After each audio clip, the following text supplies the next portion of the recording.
direct snap to Brooks with Conyers next to him. Yep, direct snap, Brooks to the end zone. Touchdown! Texas Tech has the lead over unbeaten Iowa State with 19 seconds left.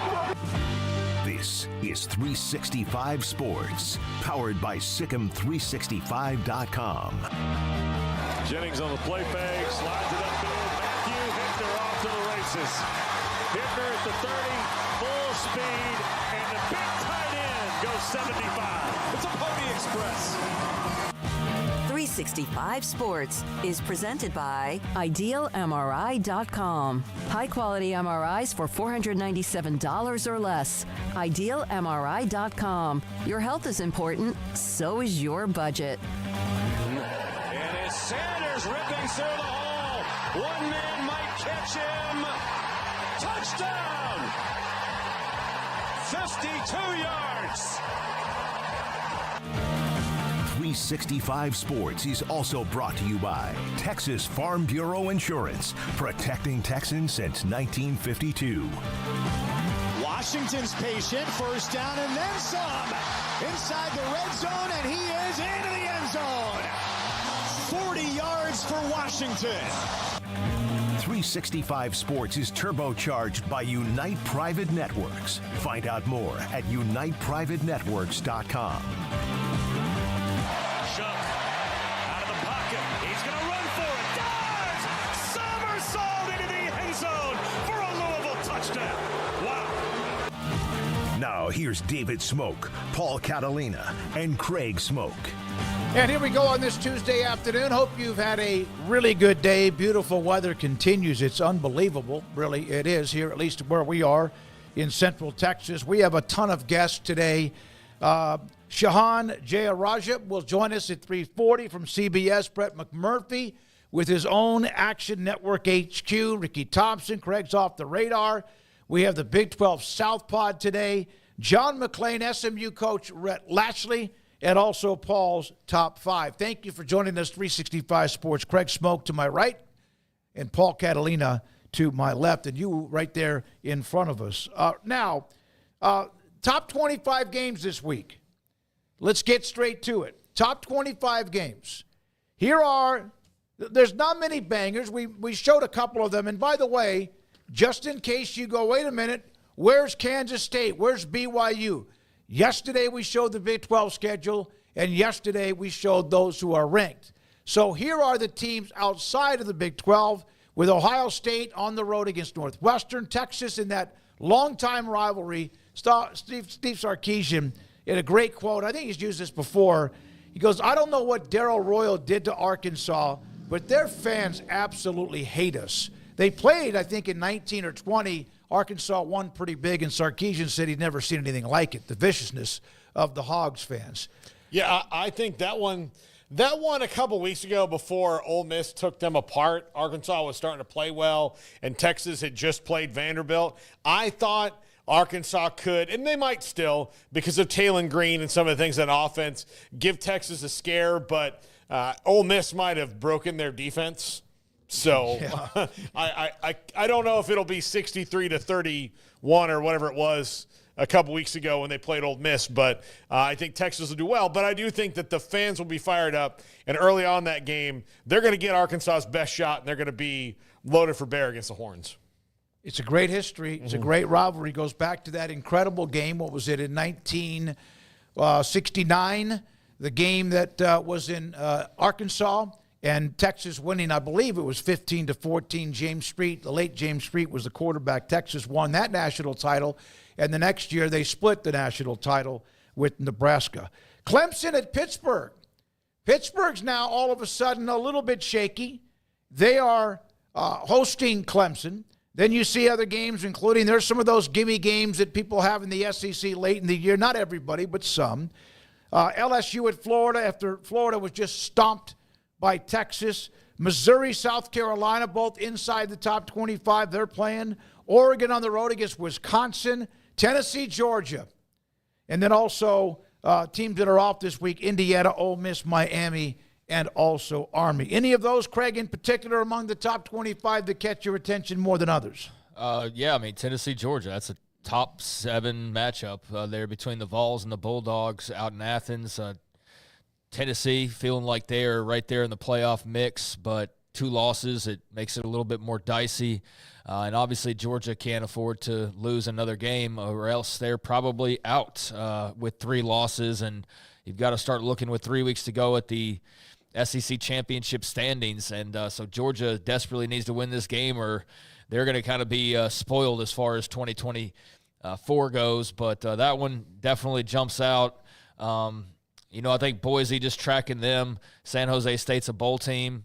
It's on the road, so in terms of just watching Ashton Genty and Boise State try to play spoiler or, in his case, win the Heisman, I think all of their games take on an extra layer of interest. So that one for the G5 and Heisman purposes is an interesting game. Clemson and Pitt's another one because both teams are actually ranked, although Clemson kind of hanging on and quite frankly Pittsburgh hanging on by a thread as well. Hard to see whoever's getting their 3rd loss. I mean, Pittsburgh's at 18, so I guess they wouldn't necessarily drop 7 spots all the way out, but why not? They would have lost 3 games in a row, so they probably deserve to drop all the way out of the top 25. So to me, that's a top 25 elimination game. But then again, what does the top 25 matter? Because the real poll comes out tonight with the actual rankings that mean something. So, the AP still dresses these up and makes them look good, but they'll be probably mostly the same tonight, but those are the rankings we'll really go by, and that one should probably still be in that frame, so that is of interest to me. With Clemson and Pittsburgh, you mentioned, Craig, it's a do-or-die game for either of them if they want to still have that outside shot of the ACC title game. Another loss for either team puts them behind it with 2 weeks to go. And Clemson, with only one more, I think this might even be their last ACC game. I got to check. I don't know if they have a Wofford in there in the middle, like they usually do before they Citadel. So yeah, they got Citadel and then South Carolina. So, and look, South Carolina would take them out of playoff consideration anyway. But if they don't win against Pittsburgh, they're probably not going to the ACC title game. So a big one for Clemson and Dabo because they'll still need help to get in the ACC title game. But right now, if they don't beat Pittsburgh, then there's no help that they can get. Yeah, and so there's really not many bangers actually in the Big 12 with Colorado hosting Utah, BYU at home against Kansas, Kansas State hosting Arizona State. That might be as good as any game other than the one with the Georgia and Tennessee. So the college football playoff standings will come out this evening. And I was watching an interview with, I believe it was Heather Dinich, and she was on Pat McAfee. And she said, don't discount anybody from the SEC that has 3 losses. Do not discount them from making the college football playoff. Now, we've discussed that before, and we will wait to see. Like, if Georgia loses, they'll have 3. And then she said, but also, some teams in the SEC with 3 losses are not the same as others. And that's already out there. And she's covered a lot of these playoff committees and all that other stuff, but that was out there. I don't think it should matter who you are if you have 3 losses, but also just a note that was out there, which I'm sure even after this weekend or last weekend, we will see that going forward. Yeah, I mean, she's out there just giving out the PR message basically that the committee wants delivered. I mean, that's what she does for the most part, and that's clearly something that's going to be a topic of conversation, I guess, after last night is where maybe some of these teams fall, because you've got an Ole Miss with 2 losses, a Georgia with 2 losses, an Alabama with 2 losses, LSU with 2 losses, Missouri with 2 losses. Like, I know Missouri, LSU aren't really in this mix, but yeah, she's basically talking about Georgia and Alabama and Ole Miss. That's who she's talking about. And I just, the thing about it is I understand it, man. Like, it all depends. It's like, I brought this over. How many top 25 wins does your team have? It depends on what you want to say, right? Are you going by the actual now rankings, or are you going by when you beat them rankings, right? Because then everybody uses whatever best benefits their argument. Right? So you're like, oh, well, that team was ranked at the time, so we're going to count that one because it gives us 4 rather than if we didn't, it would only give us 3. So I guess it just kind of depends on your vantage point and how you view things. And so if you believe it's really just pound for pound who's the best and records don't matter, which, of course, you'd probably think that way if you're an SEC fan because you've got Georgia with 2 losses and Alabama with 2 losses, and inevitably now we're arguing about somebody with 3 losses getting in, then that might be your vantage point. But if you're somebody who feels like, hey, the record should still matter, then they're kind of ruining that by going, well, no, 3 losses is cool. It just depends on who you are. But we know that argument's only for one part of the room. And I'm not one of these guys that's like, let's make everything out to be like the big bad boogeyman. Everything's against me and against my interest in all of that. But I just don't think that argument's made for anybody else other than them. And maybe it's valid because they do have so many quality teams. But, yeah, it's just you would not hear that said about the Big 12 or the ACC or whatever. And that's what kind of gets annoying after a while is how the stage is sort of set. Yeah, there are teams that are really, really, really good teams based on the algorithm of a conference, a schedule that might just be like a meat cleaver. So there may be an exception or two, but if it's, yeah, you're right. Like Iowa State lost, they're done. Then they lost again, they're really done. Now, if they win the Big 12 title, if they get into it, that's one thing. There's a conversation about if BYU lost their first game in the championship game, whether they'd make the playoff or not. Now, I know that's kind of ridiculous. If they were undefeated? Yeah, if they lost in the championship game, Yeah. if they were undefeated. There's actually a conversation, like, I don't know.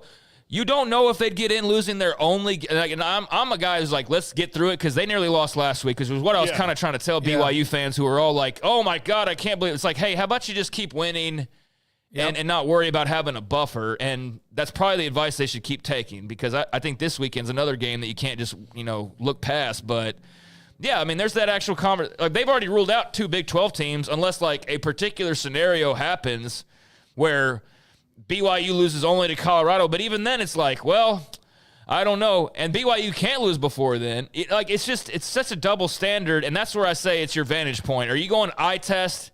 Well, I know Ole Miss has 2 more losses, but if you watch them, they'd beat BYU by 12. Yeah.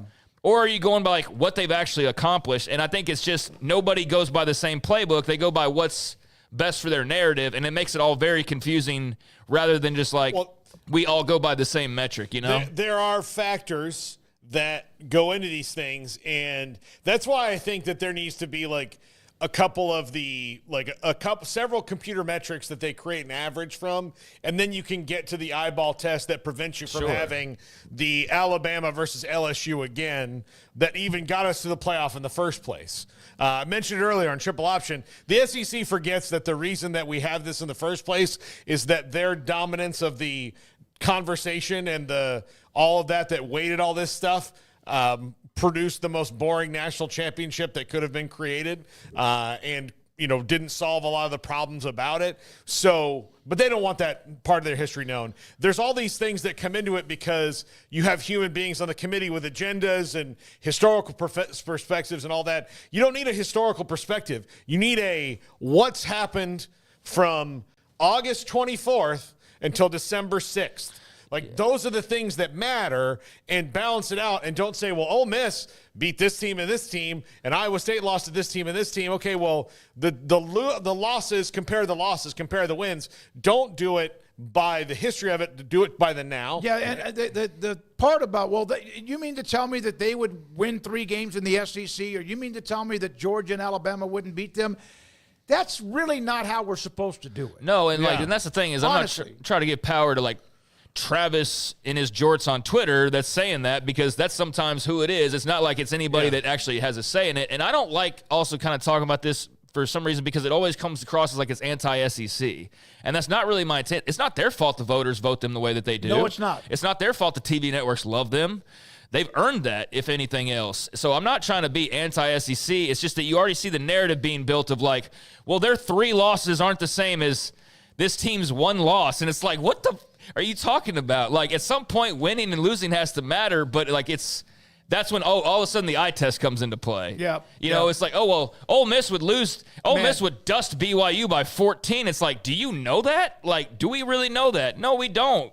Here's an idea. Let's put them in the playoff, and they can play, and we can actually see. But, again, it's not to be anti-SEC. It's just you put out the narrative already. Heather Dinich is the voice of the committee. That's her job, is to basically be their parrot and tell everybody what's coming and what is kind of the mood in the room. And so you're already hearing week 2 of this thing. Well, be ready for a possible 3-loss SEC. And so it's only the second week of the standings, too. Right, and I'm Mr. like, let's let this thing play out, and I didn't go overboard on last week's rankings because of that.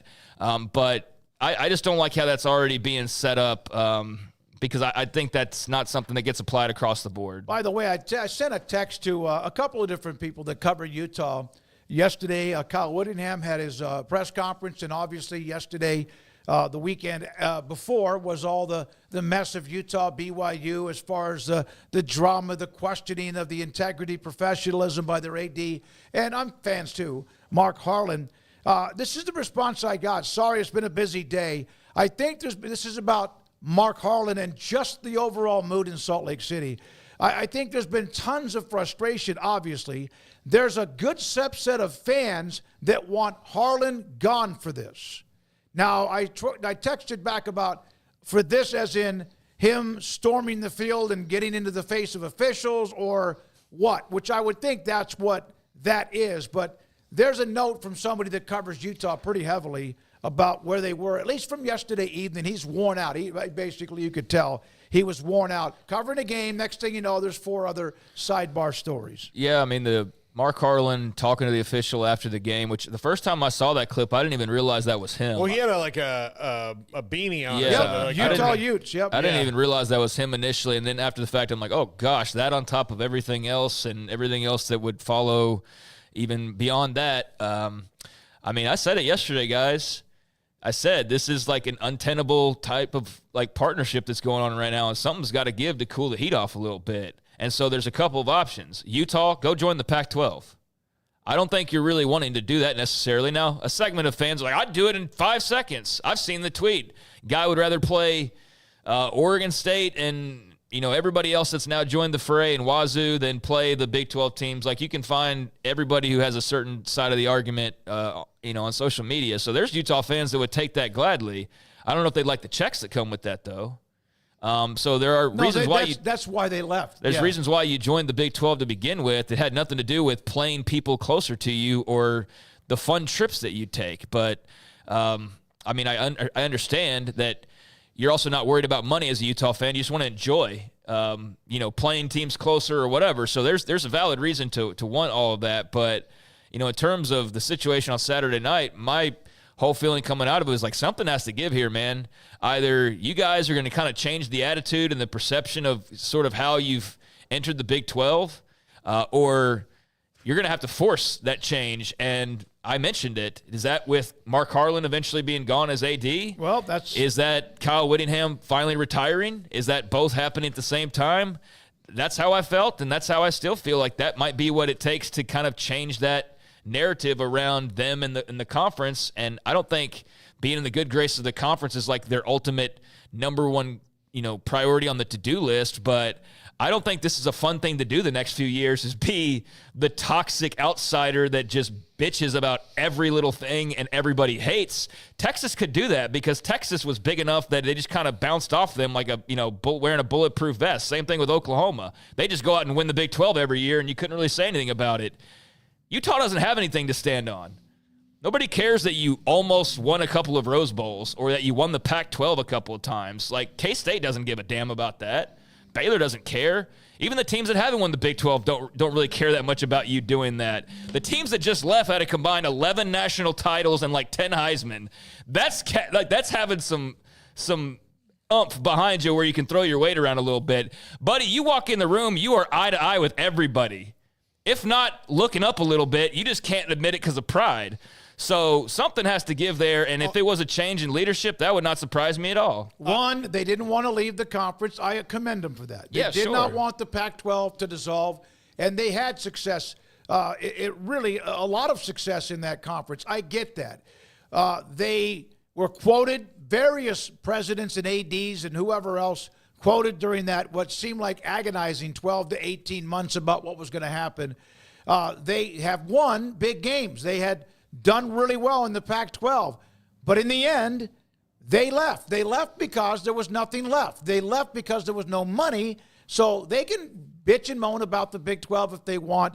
Bottom line is they came in on a heater and their ego, and right now they are not anywhere near who they thought they were going to be. And don't blame that on the quarterback, because other teams have had quarterback changes and injuries too, even though we know Cam Rising was pretty good. Hold on. I'm tired of hearing how Utah is so good, and this year you have been an absolute dumpster fire. I will also say this. I find it hilarious. I think Garrett and I talked about this yesterday. I find it hilarious that a guy is complaining about the Big 12 officials that just came out of what conference? Oh, the worst officiating call I've ever seen came from the Pac-12. I mean, the worst officiating call I've ever seen in my life until the day I die. I brought this up because I love when Craig goes off on this. But Oregon and Oklahoma. Yep. What did Pac-12 like? This is not just Craig who Oklahoma got screwed by the Pac-12. This is Pac-12 fans themselves would complain they complained about two things: Larry Scott and the officials for years and years and years and years.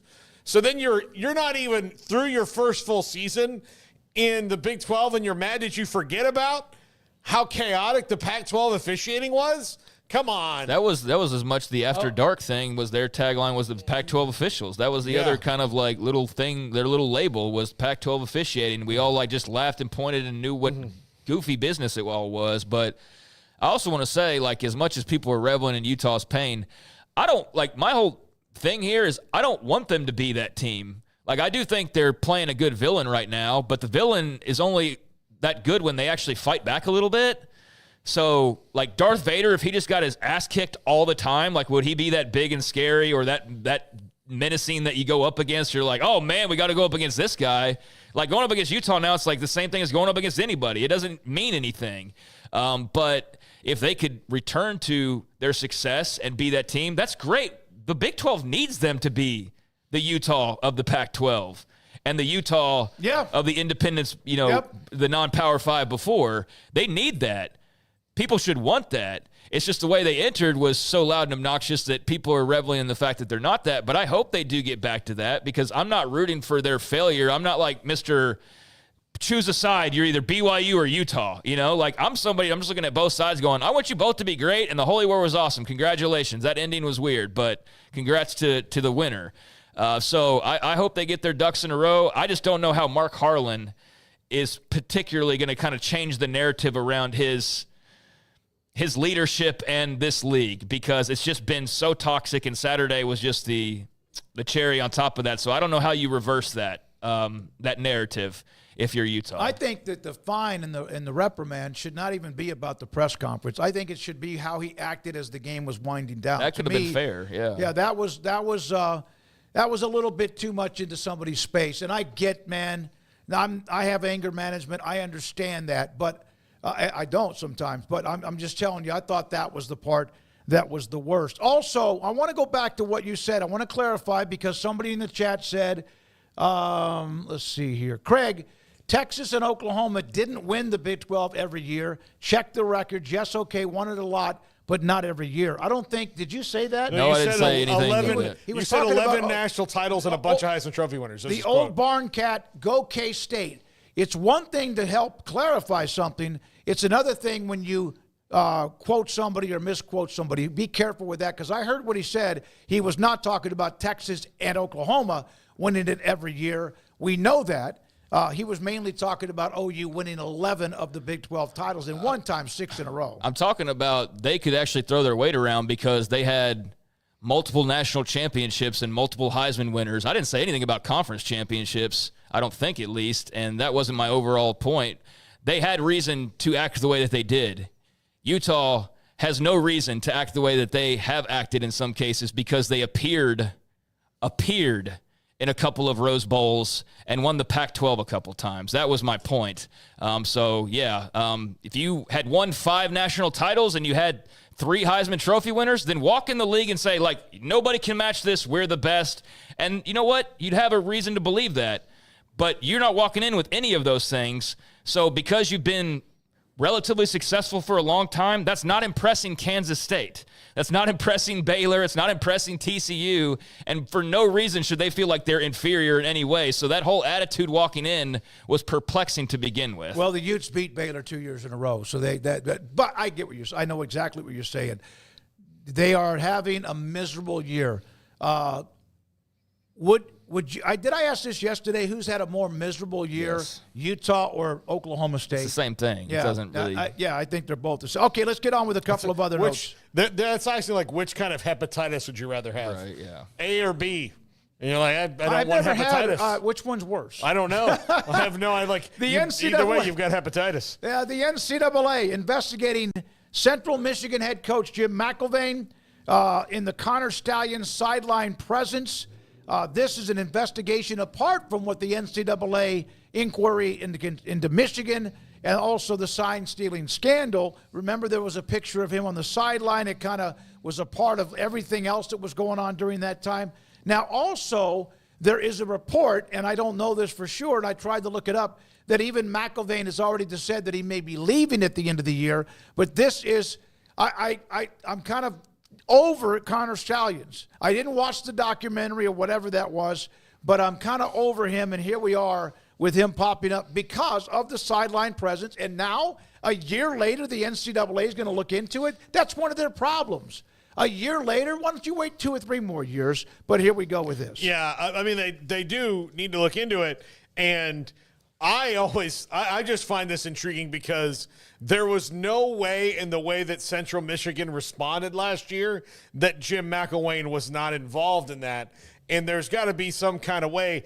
Now, if you told me if a guy came up and said, hey, I'm doing this, I need to be on there, and you kind of knew that he was innovating new ways of sign stealing, and I might say, you can come watch on our sideline if you tell us how you do it, maybe do a little consulting for us on the side. Like, those are the kind of things that I like, that might be conspiracy theorist or like in my brain. But Jim McElwain clearly knew about Connor Stallions, clearly knew about it and knew about it beforehand and didn't think he'd get caught because of the way he responded last year. He responded like a guy, like, oh, well, Mr. President, the intern was under your desk. And he's like, well, that's the definition of is and never was. Why do you have to blame him? I just want to do my impression. Let him tell his joke. Yeah, I just wanted to do my impression. That's Yeah, all. yeah. Yeah. I thought I was validating your joke. Yeah, just let me get to the punchline first. No, yeah, it was good. I'll blame. Yeah. Shadur Sanders has been named a couple of national honors, including the Earl Campbell Tyler Rose Award. Had the big comeback win against Texas Tech and threw for a lot of yards and really was good. I thought he kind of gutted it out in that game. He's not as mobile as I sometimes thought he is, but he was able to run the ball at key times. But he had a huge game, 291, 3 touchdowns, and also ran for a touchdown. He is the Earl Campbell Tyler Rose Award winner. He also won the Davey O'Brien Award. Craig, you're a part of this. I'm a voter in this. It was down to Milroe and Shadur Sanders, and there were a couple of others. Of course, there's always great nominations, but Shadur Sanders wins it for this time, the first time as far as the weekly award.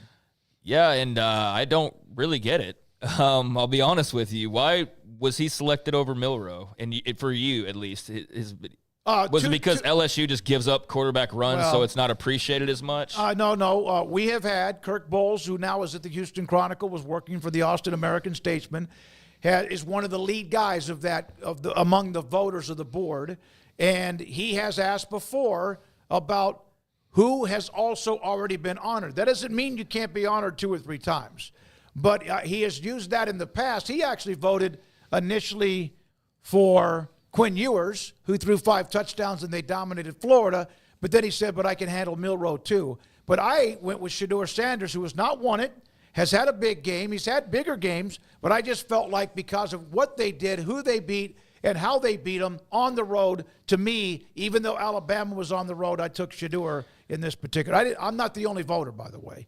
It's a democracy. And so that's how I voted and why I voted for Shadur. Remember, I also got scolded earlier in the year, and rightfully so, because I got a little pissy about it. I voted for Jalen Milroe to win it like in weeks 2 or 3, and I was told, well, he will have his chance down the road, which he did. Not last weekend, but also I think in their win against Georgia. Was it Georgia? I can't remember who it was against, but that's why I went on, and I'll go on record as saying that. Yeah, I don't know. I think that Shadur is a fine choice. I think that going into Death Valley at night and running for 4 touchdowns and nearly 200 yards is pretty damn special, like in a top 15 game. So I was just surprised when I saw a bunch of people going, Shedeur. It's like, man, I get Lubbock's a tough place to play, but I think Baylor's went and beat their ass by like 4 touchdowns there like 3 weeks ago. So it's not like as daunting as it has been in the past. So I was caught off guard. Normally, I guess the SEC did not get the benefit of the doubt here. So it was just surprising to me to not see that because Milroe's rushing performance was so electric, but Shedeur was also really good. The offense was kind of come and go there in some spots for them, but going to Lubbock and playing against a feisty Tech team is tough, and he toughed it out in that game and made some big plays. So I'm not against the pick. I was almost positive Milroe would win based on doing what he did on the road, but that's a couple of great candidates and makes for a great race to the finals here. Speaking of quarterbacks, the Davey O'Brien has released their 16 semifinalists, and then they'll whittle this down and then eventually have a winner like all the other major awards. Here's a list. There's 8 on each one of these graphics, and you see the names. I love that Bryson Daly's on this list. Quinn Ewers, of course, had the 5 touchdowns and could have thrown for 9 in that game last weekend. Navy's quarterback Blake Horvath is on it. Dylan Gabriel, Will Howard, and also SMU's Kevin Jennings will have his coach, Rhett Lashley, on a little bit later on. And then the other list, including Shedeur, Milroe, Diego Pavia, Klubnik, Mateer, Retzloff, Rourke at Indiana, who's had an amazing year, in Cam Ward. That's 16 really, really good names right there. Yeah, no, I think it's fantastic. Rourke, you want to talk about a tough guy. Broke or hurt his thumb 2 weeks later, came back and has been well, a 10-0 team. John Mateer is super fun to watch. Looking forward to the future for him. And congratulations to Cade Klubnik. I know that I'm not a Clemson lover by any stretch of the imagination, but his jump from last year to this year has been really, really nice to see for someone who's worked hard for it. I also think it's good news for Garrett Riley because last year I think Garrett Riley was running Dabo's offense that Dabo wanted to run. Then they got in a situation this year where I think Dabo, and very wisely, and he's done this before, said, well, why don't you run Garrett Riley's offense? That's why I brought you here. And it's really paid off for Cade Klubnik. Yeah, I thought that he was going to, I never thought he was going to disappear. He's too good of a player. But Clemson, at least they're in the middle of it all. By the way, I would like to humble brag that was me complimenting Dabo Swinney. So nice. Yeah, I almost didn't know how to react to that. Is it the holiday season that got to you? Maybe it is. Maybe I'm feeling just. Well, I mean, it's Christmas throughout your house, so maybe that got to you. Maybe, like Dabo said, I'm made in God's name, image, and likeness. You really were, at one point, the most Scrooge you could ever possibly be as a human being. And you've you've been neutered and lightened up. I'm like, the Grinch, when he slid down and his heart grew. Yeah, that's me. There you go. Same with Halloween. I'm on board for Halloween now. Now you're overboard. Yeah, I'm on Missouri board. center Connor Tollison out for the year. In the unbelievable, crazy finish against Oklahoma yesterday. A redshirt junior offensive lineman, one of the best centers in the country, a guy that most likely will be very much involved as a professional athlete in the draft at some point. He is out second half against Oklahoma, left the field without putting weight on his leg, and he now is out for the year. 2 coaches that kind of in my wheelhouse. John Robinson, former USC football coach. He was there twice. He coached the Rams. I love this guy. I interviewed him one time when I was on talk radio in East Texas. I had somebody that knew him and interviewed him one time. He was consulting, I think, at one point with the Saints. He passed away at the age of 89. He was just it seemed like a cheery guy, loved his teams when he was at USC, also with the Rams. He coached elsewhere, UNLV among others. He passed away at the age of 89. And then this story. Notre Dame was kind of trying to figure things out, so they went to a high school coach from Cincinnati. I believe it was from Moeller? And he was hired by Notre Dame. Did not work out. He replaced Dan Devine. Initially, I think there was a win or two that kind of caught everybody's attention. And then he eventually lost control as far as them winning. Their program struggled quite a bit. And he passed away also at the age of 89. That was a huge story. Andy Reid's a high school coach. That's still amazing to me. Former high school coach and where he is now with a, 3-time Super Bowl championship. Could you imagine, being a guy who was coached by Andy Reid in high school and going like, hey, we ran that same play. Yeah. All right, Craig, we're going to give you a chance. You sent us an email earlier today back to the Utah BYU game.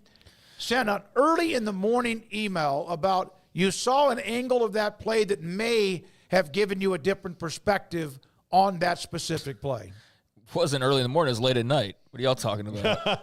That's my world's different. That perspective. Was still hanging out. No, I thought it was like 1 or 2 in the morning. That to me That's is late at night. Late at night. That's late at night for him. That's It's early. Okay, hold on. 1 or 2 in the morning. It's not early in the morning. 1 or 2 a.m. Yeah, Come no. on. But that's early in the morning for you. Yeah. Late at night for him. all right. Yeah, but early. I mean, what are you, a farmer? Like, what are you talking about here? Like, yeah. What in the hell? 65. It's You at early in the morning. 1 o'clock in the morning is early in the morning. Go ahead. Do what you're Yeah, going to do. so I saw this angle, and I don't know if we can post it or not. Okay, there it is. Here's an angle that this came out last night, and this is the BYU-Utah nefarious call. And this is the first angle I've seen where I can go, okay, I understand the flag completely now. This is the first angle. Slow down there. I mean, you see all this right here. Yep. I think it's pretty self-explanatory. Still hanging on to him. Still hanging, like he's knocked him off balance with a tug. That angle I had not seen up until last night, and I eventually saw it after the show ended and got settled in. And so when I did, I immediately go, okay, that's interesting, and watched it a couple times, and I sent it because I feel like that's the first angle that I've seen personally, and maybe you guys already have seen that angle. There was like a million different versions, but that one was the first for me to see where I go, all right, I totally understand that call in that situation now. And I'm not somebody who says you can't throw that in that situation. I say throw the flag if it's a flag in any situation.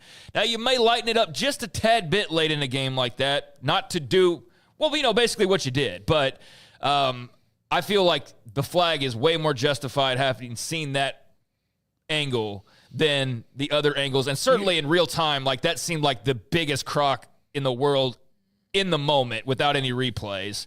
But, it was also you're in the heat of it and you're not watching the slow motion or even that part of the play when the ball snaps. So I feel like, okay, I'll freely say, no, that's the angle the official had. I totally understand it versus kind of wondering, like, how do you throw that in that situation when you don't have that particular angle? It will be argued forever, like 50 years from now. Remember, here in the chat room, since you brought that up, both hand fighting, let them play. He almost pulled him down. Right, I know. Clint Moses, I don't see it. And that's the angle of the referee. By the way, the official who threw the flag, I thought it was the one who was like the linesman or whatever. It was thrown pretty quickly. It wasn't thrown initially when there was contact, but I saw the angle where he threw that while the play was still in progress. I was wondering about, did that flag come in late? It did not. And I'm not even saying that I would throw that in that situation, but I'm saying I can understand the official in that particular angle. Looking at that, I can understand where that came from as opposed to just blindly wondering, like, how did you throw that in that situation? Now I at least see it. I don't necessarily agree with it. And here's the thing. We could show the most blatant hold, and there will be a Utah fan that goes, I don't see anything. Yeah. No, I get it. I mean, so we can go round and round, but I'm just saying for me personally, I get it a lot more after seeing that angle than I did Saturday and Sunday. We need to break, come back with a guest, but you are probably as honest a person as I've ever known, and so for you to then come back and do that is typical of you. So thank you for sharing that at early in the morning at whatever time it might have been. When we come back, Shehan Jeyarajah will join us from CBS Sports. Let's get his take on what we saw and what he expects tonight with the college football standings. Brett McMurphy will join us at 4 today. Rhett Lashley of SMU at 5:45-ish or so. This is 365 Sports. Stonewood. I know some of you have some concerns with everything that's in social media and the news right now, and we need to take it serious. We're paying a lot of attention to what the governing authorities and the guidance we're getting from the experts are saying. We're doing basic things that should keep us safe on a regular basis. We're doing some additional things, like, for instance, if you've been traveling outside of the country, perhaps you'd let us know and we can reschedule it to another time. If you're ill, running fever, perhaps if it's not an emergency, we'll reschedule it for another time. We might be implementing some other things based on guidelines, but we're open. We're planning on staying open until otherwise notified that we have to mandate shutdown for public safety. And we are very comfortable we can provide safe and effective care. But if you have any concerns, contact us, talk to us when you're here. Because of schools being closed, we're getting a lot of demand right now with parents and teachers. In addition to that, if they do shut us down, our schedule is going to be difficult. So we would ask you, if you can, make your appointment. Let's get things accomplished right now when we know that we're open and we feel comfortable that we're being safe. And we'll apprise you of any changes that occur as it goes along. And again, if you have any concerns, email us, call us, just talk to us. Check on our website, stonewood-dental.com, and on social media for updates or if there are any changes. Don't miss our best price deals during the Black Friday sales event at Allen Samuels. This month, save big on the truck you've been looking for, like the new Rams. Shop our great selection of inventory in store or online today at Allen Samuels in Waco. If your business is like most, you need things done quickly. But if you're still tying your critical applications together on multiple shared public networks, you've probably been feeling the slowdown. And that's no good for business. A private UPN fiber network can get you and your business moving at the speed of light. Whatever you need, we can build it. Internet, Metro Ethernet, Waves, dark fiber. We deliver custom private networks and are focused on business customers only. Our next generation 100% fiber optic infrastructure offers you low latency and ultra scalable bandwidth with speeds up to 100 gigabit to run your critical applications. Your connection won't be limiting your performance anymore. It's diverse and scalable, so it can grow and change as your business grows and changes. And with a secure carrier-grade private network, you'll have all the reliability you need. Contact UPN today to learn more. Fast just got faster. I'll never get used to this. I'll never get used to this. This is how I wanna live. Forever we'll be singing like, oh, I'll never get used to this. I'll never get used to this. I'll never get used to this. This is how I wanna live. This is how I wanna. Forever we'll be singing like, oh, I'll never get used to this. Another So-So pizza from So-So's Pizza? But wait, there's Marco's! Our new triple pepperoni Magnifico pizza is stacked with classic, crispy cupped, and new bold shredded pepperoni. It's triple the flavor, and only at Marco's. Just $11.99. If you want quality and personalized service for all your air conditioning and heating needs, call Tradesman Services. They're a family-owned and operated company that has served Texans for over 30 years. Tradesman offers maintenance plans starting at just $12 per month and a free service call for all new customers. They're also experts in geothermal design, installation, and service. Visit them online at coolingwaco.com.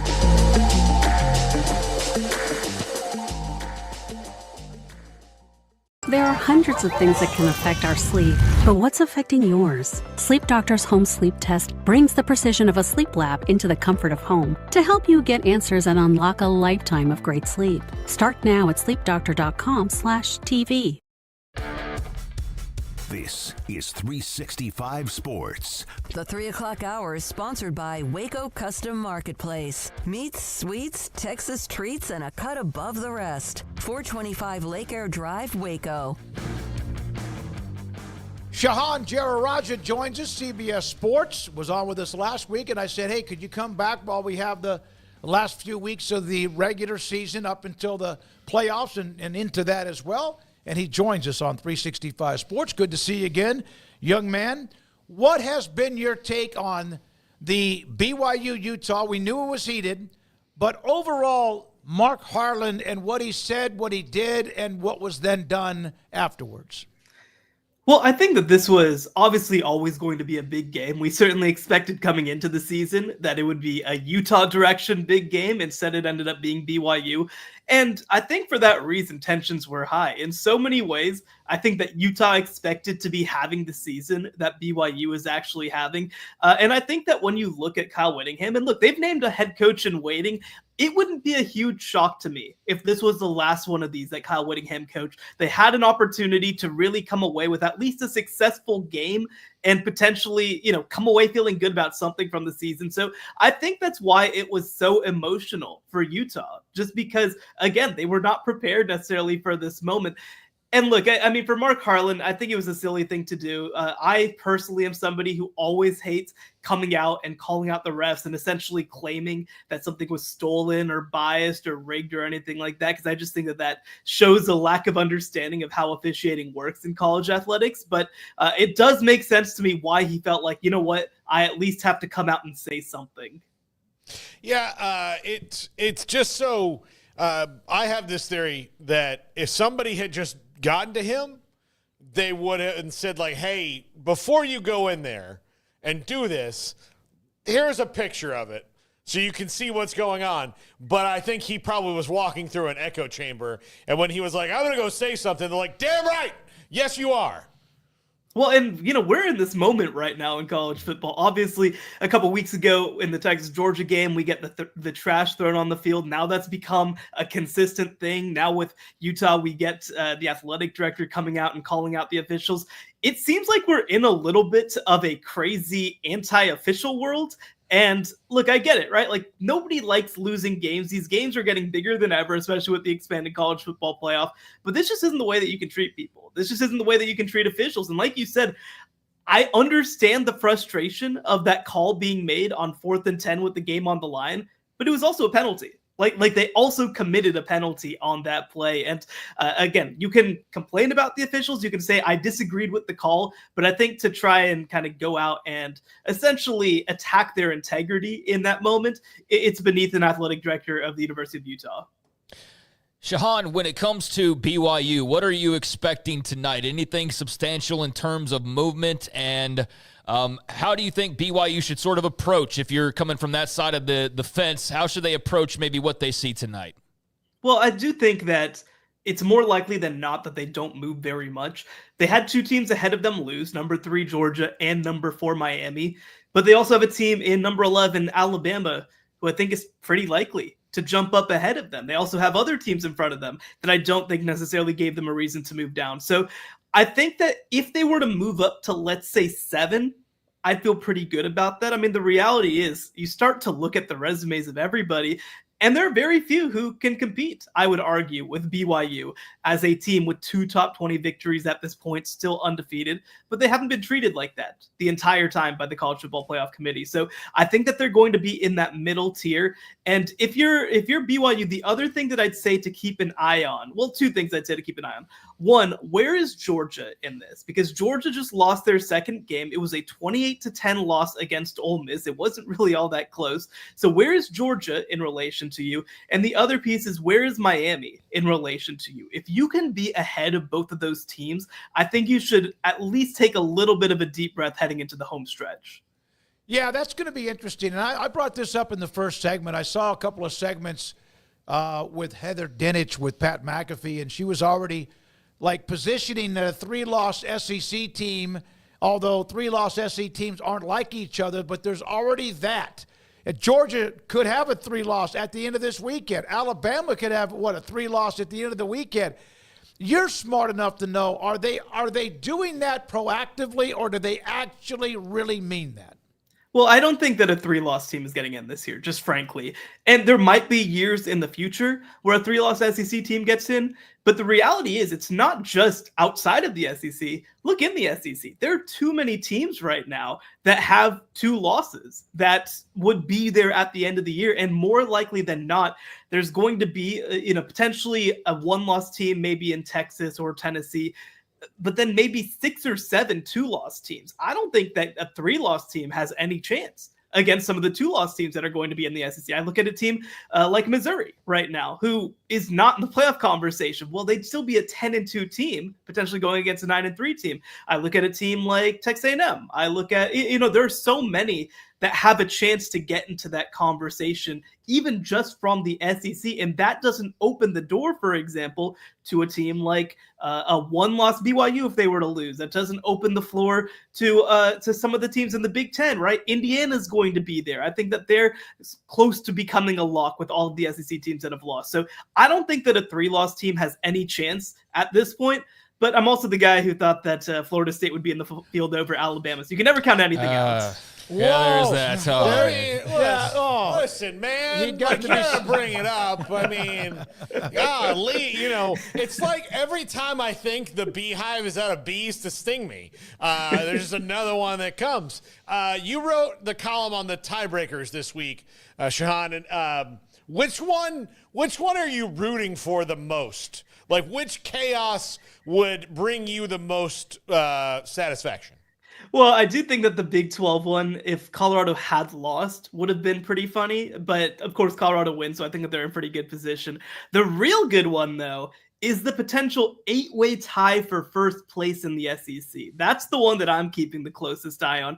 I believe that it requires Texas losing to Texas A&M, certainly Georgia beating Tennessee, and I think maybe one other thing. And then you're looking at 8 teams, half the conference, tied for first place with a 6-2 record in the SEC. It would come down to tiebreakers at that point. And look, I think that maybe at the end of it, it wouldn't actually be that exciting. I think it would come down to the 4th tiebreaker, which would be essentially conference strength of schedule. Alabama rates really well in that right now.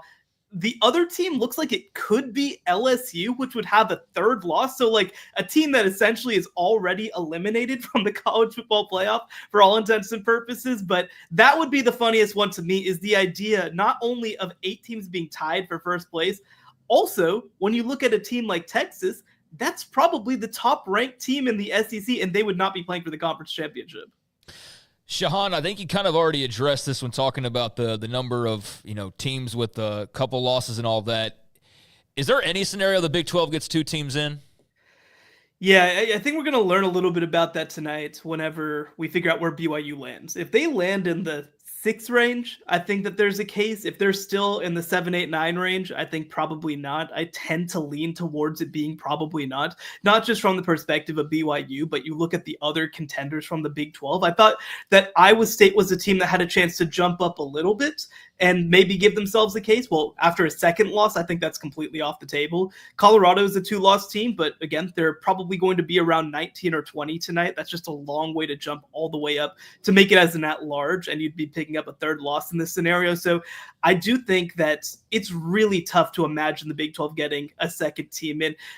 BYU as a tight conference championship game loser would be a close case. But like I mentioned, I mean, even the thing that factors into this is if the Big 12 champion, let's say Colorado or Kansas State or Iowa State, if they're like number 19 in the final poll and you lost that game against a team that the committee doesn't rate that highly, I think that hurts your case too. So if you had asked me 3 or 4 weeks ago, when you have 2 undefeated teams in BYU and Iowa State heading into this home stretch, you're in a great position. But with Iowa State's collapse, I think that BYU is the only one that should feel comfortable.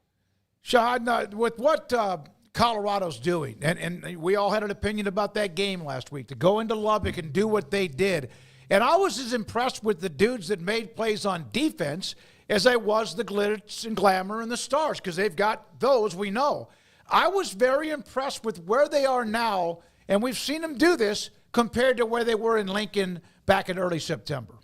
No, and I would actually point to, it's funny. We all obviously first got to know each other when we were covering mid-2010s Baylor. And whenever there's a team that's so good offensively, and especially with Colorado in the passing game, I think it can get lost what happens on defense. I've made the case in the 2010s that Baylor doesn't win 2 Big 12 titles if they don't revamp what they do on defense. I think Colorado is going through that right now.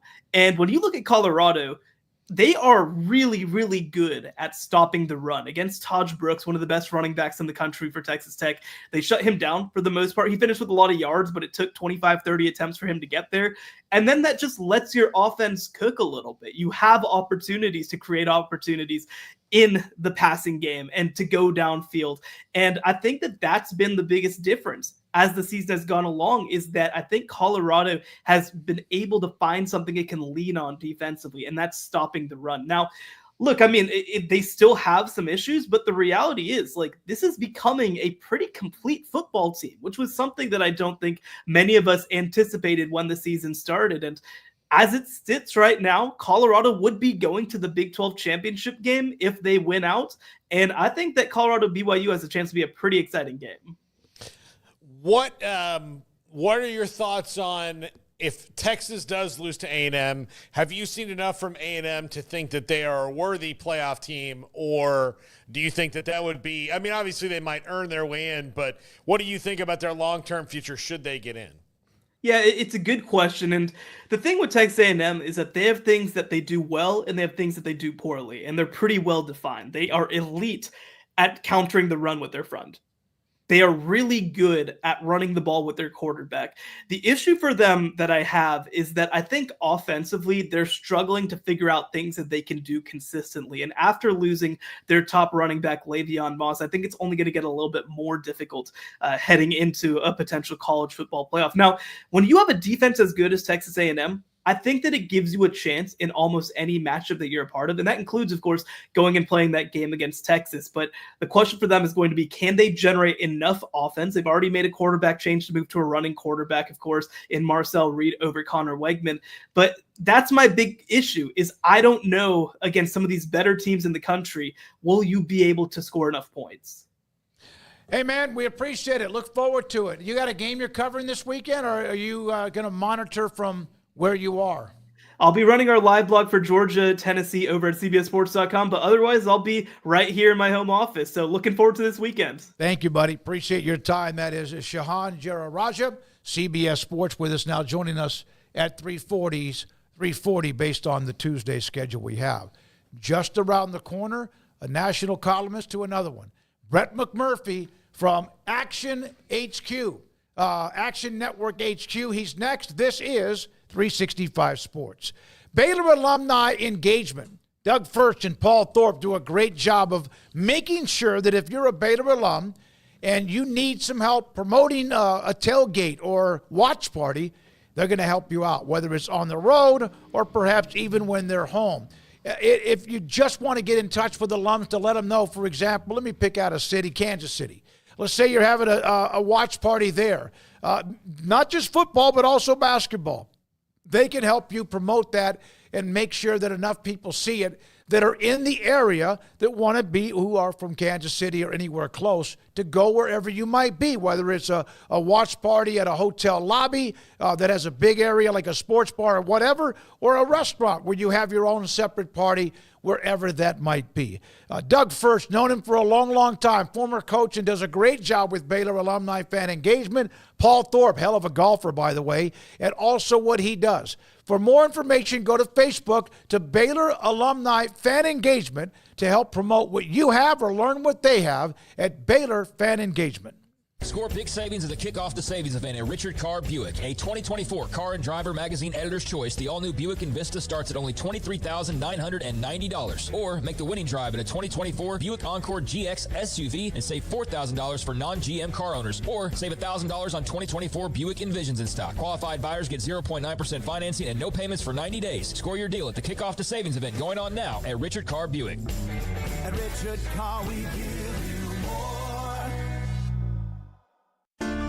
Edward Jones financial advisors Josh Satterfield and John Maddox understand these are difficult and changing times we live in, but they know how important your financial investments are to you. So is your financial advisor staying in touch with you and helping you navigate today's financial climate? When you invest with Edward Jones financial advisors Josh Satterfield, John Maddox, and Sean Carter, they will provide their time and experience to help you reach your goals. And like coaching athletes, investing money is about time, patience, and encouragement. Josh Satterfield and Sean Carter on Wycon Road off Bagby, and John Maddox on Sapphire Boulevard in Hewitt. Proud sponsors of Midway Panthers football. Edward Jones, making sense of investing. Membership SIPC.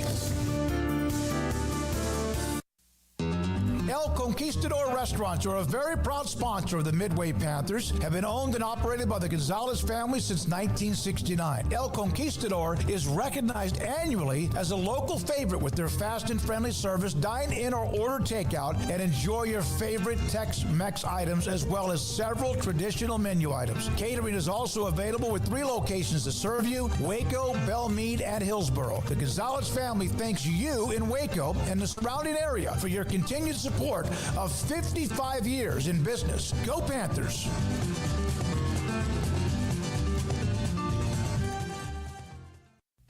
Developed by Startup Waco, a nonprofit organization, GXG is a program designed to support the entrepreneurial development of Baylor University student athletes through NIL activations. The program helps student athletes maximize their platforms and offers a comprehensive support system for them to create and grow new businesses that not only benefit themselves, but also uplift the local economy. Fans who wish to support student athletes can donate to GXG via the GXG NIL Fund, BaylorBears.com/GXG. Contributions to support NIL activations through GXG can be made at BaylorBears.com/GXG.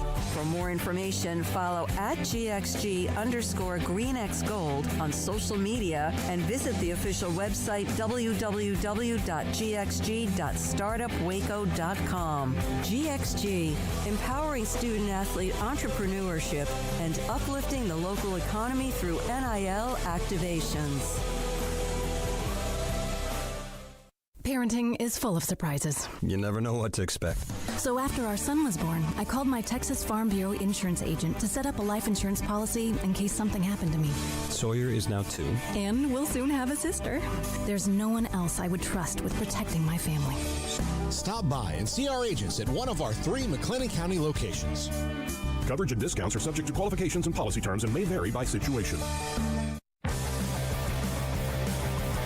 This is 365 Sports, powered by Sikkim365.com. This segment is brought to you by Michelob Ultra. It's only worth it if you enjoy it. Containing only 95 calories and 2.6 carbs. Rhett McMurphy, America's College Football Insider, Action Network HQ, and a great guest that we get whenever we can on this show, 365 Sports with Craig and Paul, David Smoak. Brett, thank you so very much. What was your thought on the BYU-Utah post-drama of the game with Mark Harlan? Do you feel like the fine was enough? Was the reprimand enough? What are your thoughts? He should have got the death penalty, man. Come on. What are you talking about? The electric chair. Yeah, come on, man. All these softies out there. You know what? I mean, I know Mark very well. He used to be the AD at USF. I'm here in Tampa, so I know him well. It's funny. I looked at the reactions from a lot of people, and I saw people saying, wow, I wish our AD would defend us like that for bad calls. I saw other people, disagree and say, yeah, this is a disgrace. How can you do this? You need to be professional. It obviously was very emotional. I expected a fine to come. The money is kind of irrelevant. It's $40,000 for him is it's not going to have any big impact. It's more basically saying as a conference you did something. Ken Niumatalolo, it was issued a public reprimand, ironically the same day. What's funny is Kirby Smart basically, without going into that much detail, said the same thing after the Texas game. The refs tried to steal it from us. It was that same tone. He was not punished, at least publicly, by the SEC. So I really don't have an issue with it. The thing, David, the thing I have a bigger issue with, and I wrote something about this after the Georgia-Texas game, is why everyone on the face of the earth, everyone listening out there, everyone that you have contact with every day is accountable for what they do, except for the officials. Mm-hmm. That why are they untouchable? Now, I'm not saying they should go in front of the firing squad. I'm not saying, but why can they not answer questions? I know periodically you get sent a pool reporter and you get an explanation or whatever. And I'm not saying they need, you can't do it every game, then it gets ridiculous. But there's plenty of calls.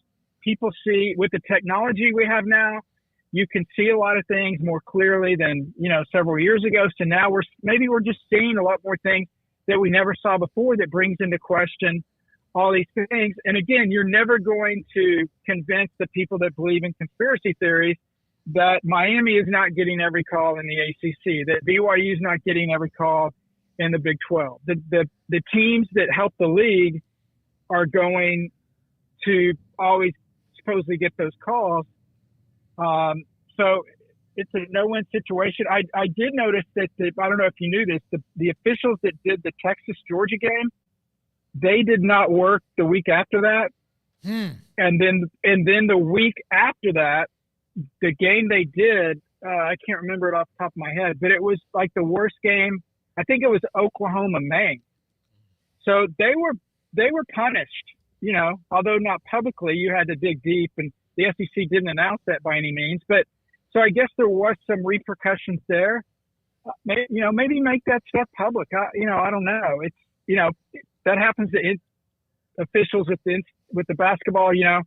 If you fare well, you get to do the NCAA tournament. If not, you're stuck doing the WAC, women's semifinals or whatever. Brett, do you think a playoff is better with 4 teams from the SEC and 4 teams from the Big Ten, or is it better with 3 of those teams and multiple Group of 5 teams or multiple Big 12 and ACC teams? What's your definition of better?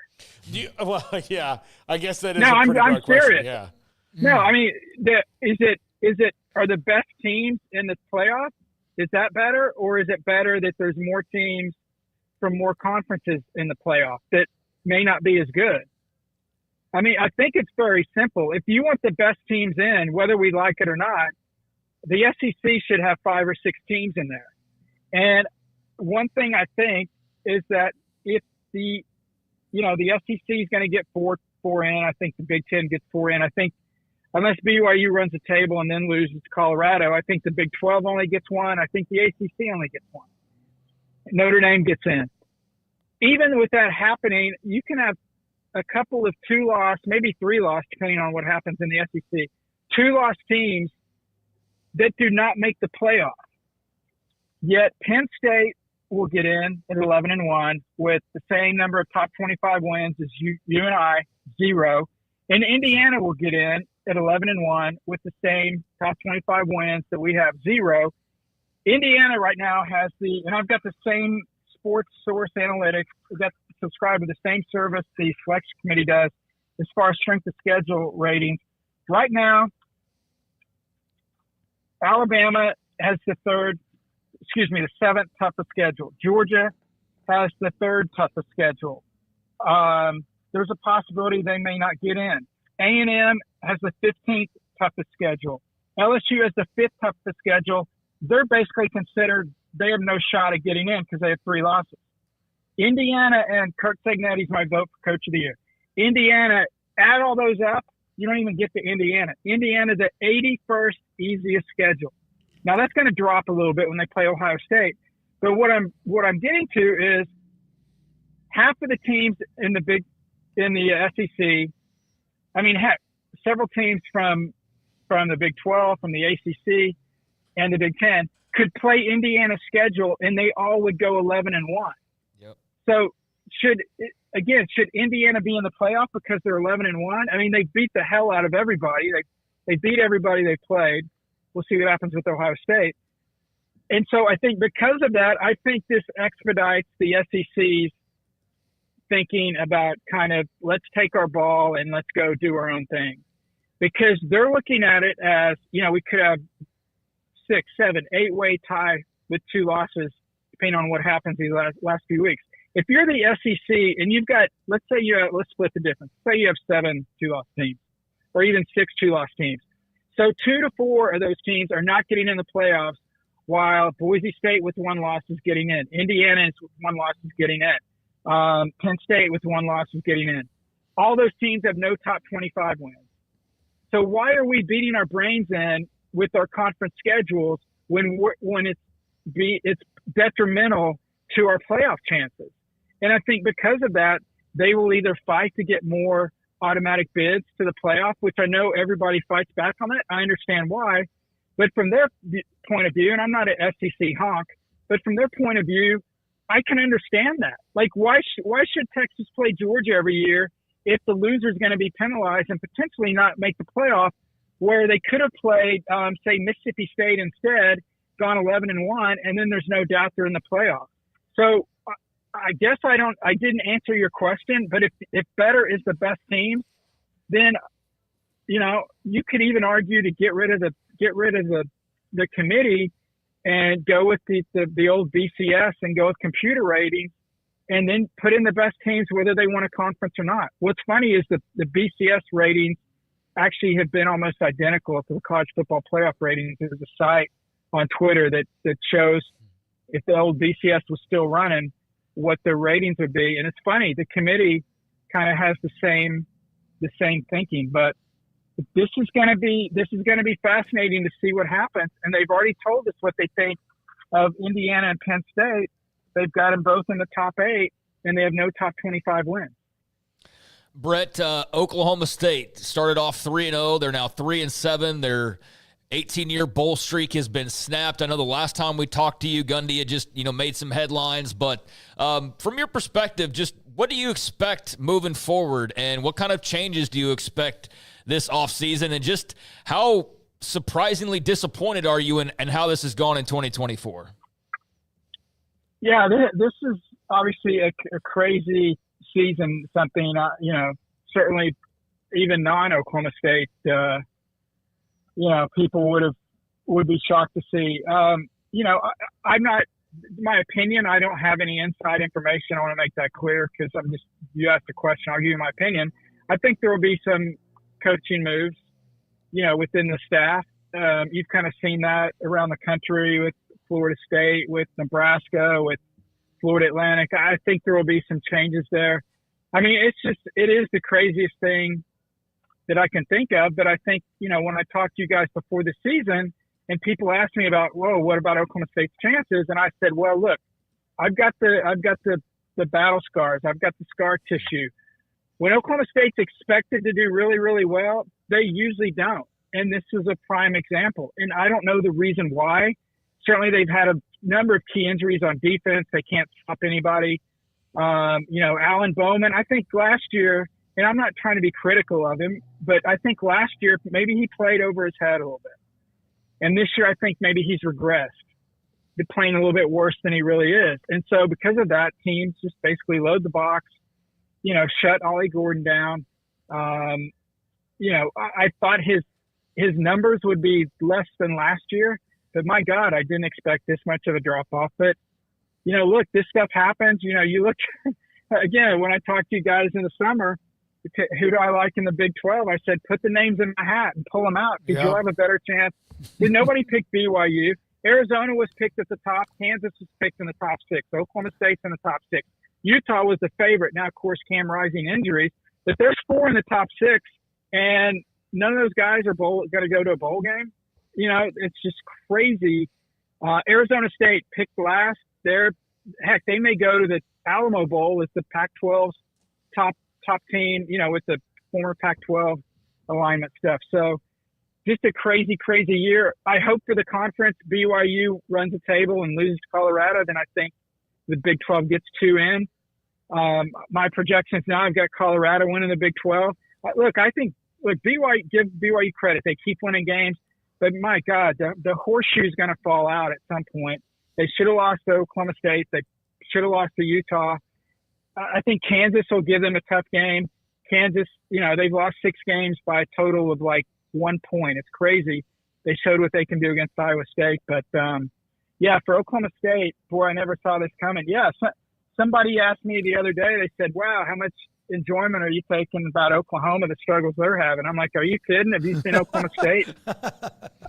I know they stopped the rivalry. I'm trying to promote a Bedlam consolation bowl between a 3-win Oklahoma State team and a 5-win Oklahoma team, and we'll play halfway at Guthrie High School, and maybe That would be like, a that'd couple of thousand. Yes, exactly, a couple of thousand. That would be like sticking a ice pick in your ear, watching that one, or maybe your eyeball. Two ice picks. Oh, yeah, two ice picks. Brett, I can't imagine a season from about December 7th last year to now going in a faster opposite direction than what's happened at Florida State since the playoff committee snub a year ago. Have they made any correct decisions in the last 10 months? Man, that's so remarkable what has happened. And, obviously, naming teams that let go of coaches. I forgot if I mentioned Florida State, obviously, let go of both coordinators. I think the biggest issue was the quarterback. They missed out on Cam Ward. The number got too high and they pulled out of the running. And look at Miami with Cam Ward. And look at Florida State with DJU. And I think I don't want to put it all on him, but it's just, man, everything that could go wrong has gone wrong. And then once they started losing, it's like they started pressing, and then it's all gone south. It is comical though that people that I actually value their opinion and think that they're fairly plugged in will say, "Hey man, is Norvell, Norvell's on the hot seat, right?" I'm like, dude, he freaking went 13-0 last year. Yeah, he's 1-9. Okay. They're not going to get rid of him. Plus they owe him, the gross national product of 3 third world countries. They're not going to pay that to get rid of a guy. But yeah, he's got to make changes. Gundy's got to make changes. You mentioned the streak for Oklahoma State. This blows my mind. The 2 longest, I'll ask you guys real quick. If you don't know, I'll tell you the answer. Oklahoma State had the 3rd longest streak of consecutive winning seasons at 18. Only 2 schools have current winning streaks, consecutive winning seasons longer than that. Do you know who they are? Top of your head. Longest winning seasons? Most consecutive winning seasons, current. Not all time, just current. Is Boise State in that list? Boise's very good. Nice. Boise State second with 22. The number 1 team has never gone to the college football playoff, and that is Wisconsin. Wow. So that shows you how hard it is to have this kind of success every single year. Like Georgia, Alabama, Clemson, those guys are like 5th or 6th on the list. So I'm saying that because you look at the dips that Florida State and Oklahoma State have had. You certainly never expect that, but it happens, guys. It's not easy. And especially now with the portal and kids moving all the time, I think we're going to see more of this. I mean, Indiana goes from nothing to the college football playoff. I think this is going to be the norm instead of the exception going forward. And also another thing I think it taught us is just because you have a ton of people back, it doesn't automatically guarantee that you're going to have success, because Oklahoma State's the poster child for that. And certainly Florida State did not lose enough talent where they go from 13 wins to 1. Brett, is Mike Gundy untouchable? Yeah. Okay. I mean, he's won 18 consecutive winning seasons. Now, but look, if he goes out and does something crazy that's illegal or, whatever, no, he's not untouchable. But if he just makes some dumb comments and gets pissed off at fans and says some stupid stuff, look, they're not going to, I can't see them getting rid of him for that. Do you see his exit just being, I'm done with this kind of a thing, like coaching or ready to just go fishing? Yeah, I think so. I think there was a point earlier in his career where he certainly had opportunities to go to a number of places. Tennessee, Arkansas. I think there was I don't know how far back, so don't ask me. I think Baylor may have reached out to him at some point. I mean, a bunch of schools, and he stayed at Oklahoma State, for various reasons. And then I think now he's realized that this is his last stop. And so, yeah, it's just you get to the point where when is it not fun anymore? It's a personal decision. Financially, he's set. How much longer do you want to keep doing this? You know, that's a decision Kyle Whittingham has to make. Again, total speculation, not reporting. I think this is Whittingham's last season. I know he said he's retiring. They already have the coach in waiting. Just body language, I think this is it. Kirk Ferentz, how much longer does he want to go? I'm not saying they should go. You know, Saban last year decided he had enough. You know, with the transfer portal, with all the different things going on, you're not a coach anymore. You're part babysitter, you're part CEO, and you're part fireman because you try to put out all the fires. And so how much of that stuff do you deal with? How much coaching are you actually doing? And I think ultimately that will determine for a lot of these guys how much longer they want to continue coaching. But yeah, I think for Mike, you know, he's there as long as he wants to stay there. The question, and I don't know the answer to this, is how long is that? Is that 1 more year? Is that 10 more years? I have no idea. I know I believe all of this. He's still got a son. One of his sons, I think, Emporia State. Is that Gavin? Who actually would have started for Oklahoma State if he wouldn't have transferred.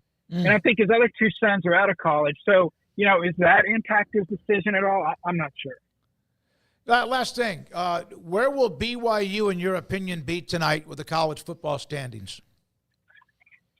I think they will be number 9? 9 last week. Yep. I think they will be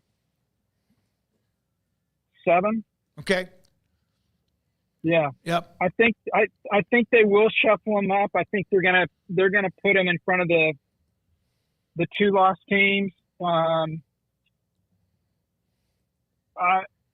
I would say, yeah, I think there'll be 7. I think it'll be, and I'm going to tweet this, see how wrong I am. I think it'll be Oregon, Ohio State, Texas, Penn State 4, Indy 5, Tennessee 6, BYU 7. I think Alabama and Georgia come in, Ole Miss come in 9, 10, 11. Yeah, I wonder if sometimes whether it's the College Football Playoff Committee, I know you got to go, or those who vote, who, when they are doing their top 10 and they go down the list, and they almost want to just jump in with either Georgia and Alabama. And I get it, man. They've been great. And they're not bad. They've lost a couple of times. But it almost, if they start shaking, that maybe neither one of those teams gets inside the top 10. And that can't happen. We can't have that. And yes, you can. I'm not saying one of or both of them should be, but there's nothing wrong with it. Let them earn it. And not because of what they've done, but what they're doing this year. I agree with that somewhat, but specifically for Georgia and Alabama, I would disagree. I would agree with you because, again, they both have top 10 strength of schedules that they face. And so they have done the work. Georgia is 2-1 against teams 2-2 against teams in the top 25. Alabama's 2-1 against teams in the top 25. What you described describes another SEC team perfectly. And you know what they're ranked? They're ranked right now number 5, and that is Texas. Texas has no top 25 wins. 0. Why are they number 5? I don't know. You know, you tell me. But what if they lose to A&M? And we've got that 6-7 tiebreak in the SEC. And what's the committee going to do with a 10-2 Texas with 0 top 25 wins? I don't know. Do they put them in? Do they not put them in? Do they still think they're better than Indiana or Penn State? Because, you know, they only have 1 loss. They'll have the same number of top 25 wins. I don't know. Texas, you know, strength of schedule is 35th. It's not great. It's not 81st like Indiana. So, yeah, Smokey, we can go around in circles talking about this, and it basically boils down to what's your definition of who the best teams are. And the other thing that I have problems with, because when I'm sitting here saying, well, these teams, even though they may have more losses, they should be up there. I have a problem with that because I do believe you should be penalized for losses. Like you can't, like I'm exaggerating, but Alabama could go 8-4, and in the power ratings, they would probably still be a top 10 team based on Vegas, based on who would be favored on a neutral site. So should a team that loses 4 games, shouldn't they be penalized? And I think they should, but the question is, should a team that's lost twice be judged differently than a team that's only lost one because they played a harder schedule. And then the other fly in the ointment, I know, you got to go. This show's not 3 hours long. It is 3 hours long, actually. It actually is. Well, not since I got on, it wasn't. No, what do you do with the conference championship loser? Like, does that game? I don't know the answer to that. Does that game not count? Does that not hurt your resume? Now you have another loss. Can playing in a conference championship game only benefit you if you win, and if you lose, you're not going to be penalized? You're not going to shuffle down because now you have another loss? What if you get your brains beat in the conference title game? Should you stay where you were? Should you be penalized? If SMU loses to Miami, should they be penalized because they lost in the title game? If, Colorado loses to BYU or BYU loses to Colorado, should they be penalized? Because they won enough games to get to that point. And guys, I don't know the answer to that. Yeah. And nobody does because we've never dealt with that before. With 4 teams, it's pretty simple. Yep. Last year, Georgia lost in the SEC title game, and everybody's like, oh, they're out of the playoff. Guess what? You know who the number 1 power-rated team was before the bowl games? It was Georgia. But they ranked 5th by the committee. Because why? Because they lost their last game. Is that fair? I'm not saying it is or it isn't, but that's something that we don't know how the committee's going to react to that. And we can, you and I can get on the press conference Tuesday night and ask them, but they're going to give us some, some spin cycle about, well, we judge every, so we don't know what they're going to do. Again, it's a beauty pageant. Some people may consider it, some people may not, but that's going to make things even trickier. Yep. Great segment, Brett. Thank you very much, man. Appreciate it. Brett McMurphy, Action Network HQ. In the prior part of the 4-team playoff, playing in the conference championship, if you lost, never was going to be a good thing for you. Now, I'm sure there were some teams. Do you remember any teams that lost in their conference championship game that still made the 4-team playoff? We know that when Baylor and TCU didn't play each other in 14, they were hurt because they didn't have the extra data point, and that was they didn't get an extra game. It helped Ohio State because they won the Big Ten championship. I don't know of many teams that lost in the conference championship game that actually stayed where they were or benefited from it. I can't, but with 12 teams now, you're going to have teams losing in the conference championship game and still making the field of 12. All right, when we come back, Ricky Thompson, Baylor sideline radio analyst, his thoughts about the Big 12 and Baylor having the off week. They go to West Virginia. They're 0-6 lifetime against the Mountaineers. That plus much more. Craig's Off the Radar in about 20 minutes, and this is 365 Sports. Don Shumador and Coffee Beans. I was there today. I went by there to see Joshua and Shehan. There's a lot of people in there, a couple in the 40-foot walking humidor, and then a couple of people at the counter. One guy said hi to me. Just happened to see him before when I've been there, and he said he loved the show. Appreciated that. I found myself a nice handful of cigars for the next time I go play golf, which may not be till Sunday this week. And then on top of that, my sister-in-law has had a lot of aches and pains. It's kind of an arthritic type deal that she deals with her hip. So the last time I was like a year ago, I went down to Florida when all my brothers were together, including Robert, and I gave him what is called For Bad Days. It's a gummy. It's CBD, and it really was something he appreciated because he was always in so much pain. So then Cheryl took a couple of these. She likes them. It helps her. It allows her to kind of get away from the pain. And I was asked to get a couple of bags for her when I go see them sometime in December. So all of that is there at Don Shumador and Coffee Beans. Vita Dreams, you've heard me talk about it at night, allows you to kind of fall asleep and just kind of let your mind rest a little bit. That's what they have. Joshua, Shehan, Don Shumador, and Coffee Beans. I saw a bag of the fresh coffee beans. You could smell it as they were able to grind it in between Richland Drive and Valley Mills in Waco.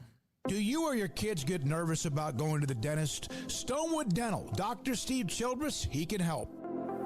I've spent a career taking care of patients who as children had bad experiences, and now they're adults that hate going to the dentist. If I get a kid at 3 years old and they come every 6 months, and it's a happy experience. It's normal for them. Now they have an accident at 6 or 7 or 8 at school. Now they have a broken tooth or a trauma, and they have to come here. They're used to lights, they're used to the water in their mouth, they're used to experience, they already trust us. It's amazing what we can do with that kid without it being a negative thing. But if I see a 6 or 7 or 8-year-old that's never been to the dentist, and now they have a trauma or an unfortunate unexpected toothache, it's harder to do that for that kid and it not be somewhat of a negative experience. So bottom line is I try to teach kids and adults and teenagers and everybody the way I'd want my family treated, which is where it's a necessary part of life. You just take care of it. It doesn't have to be that big a deal. Learn more, stonewood-dental.com. At Ideal MRI, we feel blessed to be part of the Waco community. We're a small family business here in Central Texas. At times like this, the cost of healthcare has never been more important. And unfortunately, significant illnesses and injuries still occur. And that's why Ideal MRI is open and here to serve you through this difficult time. So if you need an MRI, ask your doctor about Ideal MRI. You can schedule online in minutes at idealmri.com or call 833-IDEAL-MRI.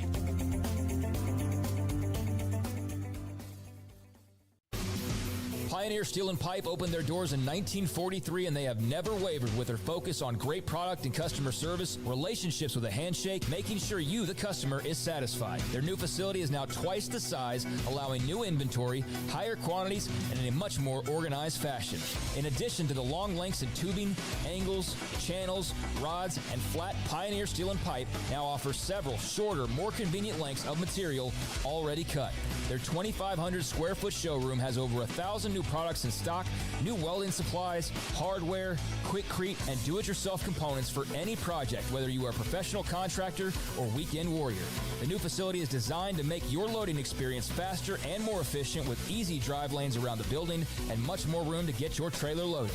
Our location may have changed, but our values haven't, and our relationship with customers goes much farther than just business. Pioneer Steel and Pipe on Loop 340 and Highway 6 and just east of I-35 in Waco. Some say a dog is a man's best friend. But I tell you what, boys, you better think again. 'Cause there ain't nothing better than some cows, pigs, and turkeys too. I love to cover them in sauce down at Rudy's Barbecue. Bring all your friends to Rudy's for some tasty oak smoke barbecue. Next in line. This is 365 Sports, powered by Sikkim365.com. The 4 o'clock hour is sponsored by Boozer's Jewelers, the wedding ring store, specializing in custom jewelry and repair, all in-house. Now here's David Smoak, Paul Catalina, and Craig Smoak.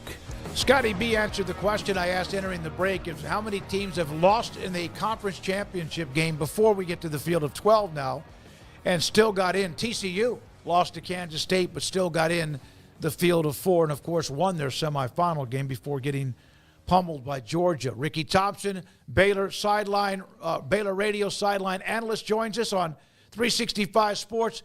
Ricky, they got on a roll. Baylor had won 3 in a row, have won 3 in a row. Then they had the open week. Would you rather have, played another game right then, or do you feel like maybe it was such a push to get back above 500 that maybe the rest and the decompression helped? You know, 2 open dates in a season is a little bit odd. I think maybe this time, not a bad idea. I think before the last one, you were on a losing streak. The question was there, do you keep playing? Do you take a break, get people well?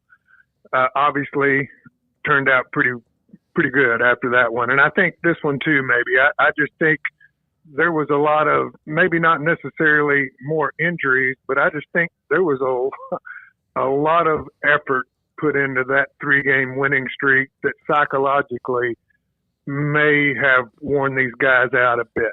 And I think the week off was good, particularly going to West Virginia, a place where we were 0-6, by the way. I think it's good. I think that sounds like Aranda thinks they're healthier than they've been all season. We'll see how that plays out. I know they could use a couple of these defensive guys back that have been out for a while. We'll see, but I don't think it hurt, Smokey. I really don't. I think it was probably pretty good timing. You mentioned that mentally exhausting, and to, especially to shake the TCU monkey off their back. That's one. But now to have that, then you have the week off. Can they take that confidence of, like, we don't have the here we go anymore? We could maybe do that when we go to Morgantown as well and shake that monkey off their back. I think absolutely, yeah. I think really two things. Number one, the win in Lubbock was still a huge win. That was a time when they were really struggling, and you go in there and just blow Texas Tech out. Then come back, beat Oklahoma State. We know how they're reeling. They're not doing well at all. But the win against TCU was huge. Of course, they turned around this last week and strummed Oklahoma State pretty good at home. So I think they're pretty confident. I think particularly offensively, I'm seeing a really confident football team. I think Trigg has kind of hit his stride and finding out where and when he can help this team and how. Sawyer, we've all talked about that. I think he's been a game changer there. A couple of changes in the offensive line have been really effective. I think now maybe after this week, we see what the secondary does. We see how they've improved. If you get them where they're just better, not great, but better, this can be a really good football team. And I don't think they're going up there with doubts that they can win these games. Remember, most of these guys aren't part of that 0-6 stretch in Morgantown, so they really don't know the difference. I'm hopeful and pretty optimistic that they'll play well. Ricky, does it feel like the receivers, as much as Sawyer has been very sharp and very accurate, and maybe even the play calling has improved because the offensive line has improved everything since it all starts up front, but does it feel like the receivers, and you could even extend that to a Michael Trigg or even the running backs, have stepped up their game as well to go and make the tough catch and to go get that first down as opposed to it gets batted away or you drop it because you're looking upfield? Yeah, Craig, I do. I think all of that plays off of each other. I think, first of all, they figured out they've got a quarterback that's going to get the ball there if they're open, and he's not going to hesitate to sling it if they're covered because he's got the confidence they'll make the catch.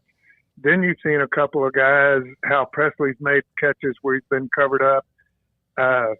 Josh Cameron, he has made 2 or 3 catches, all hands, on the wrong side of his body that I don't think generally people realize how hard of catches those have been. They're unbelievable catches. Now, he was open, granted, but that ball is a 50-50 ball, and he's made it look easy on nearly all of them. So I just think there's a confidence there, where in the past we were seeing we were dropping a ball on first or third down, didn't pick up the first. We weren't getting the 50-50 ball when we were covered. Right now we're making those plays, and I think it's made a huge difference. And these other guys feed off of it. I mean, you've got Washington had, 12 carries for 96 yards in the fourth quarter? Yep. Yeah. I mean, that's a good ball game, much less fourth quarter. So we have not talked to you since the TCU game, have we? I don't think we have, guys. Okay, so one of those plays that we're talking, that Trigg on 4th and long, I mean, can you take us? I know we kind of have to move forward, but hey, we're just observers, so we can go back a little bit. What were your thoughts on that big 4th down conversion against TCU and just that general atmosphere and a win like that at home? Just kind of how did that resonate with you, Ricky, a few days back? Well, first of all, I'm thinking, oh, my gosh, we're going for it? Yeah. That was my first thought. We're 4th and 9, not 4th and 3 or 4. We're 4th and 9 at the 46, 16 seconds when the ball snapped. Yeah. You don't give TCU a lot of time, but one catch, and they're in field goal position, and it goes the other way. So I think it was a gutsy call. I thought Sawyer did a great job. I don't know if everybody noticed this. I'm not sure that was his number one guy. If it was his number one guy, he did a great job of looking the defense off because he came back in his drop, and he's looking left.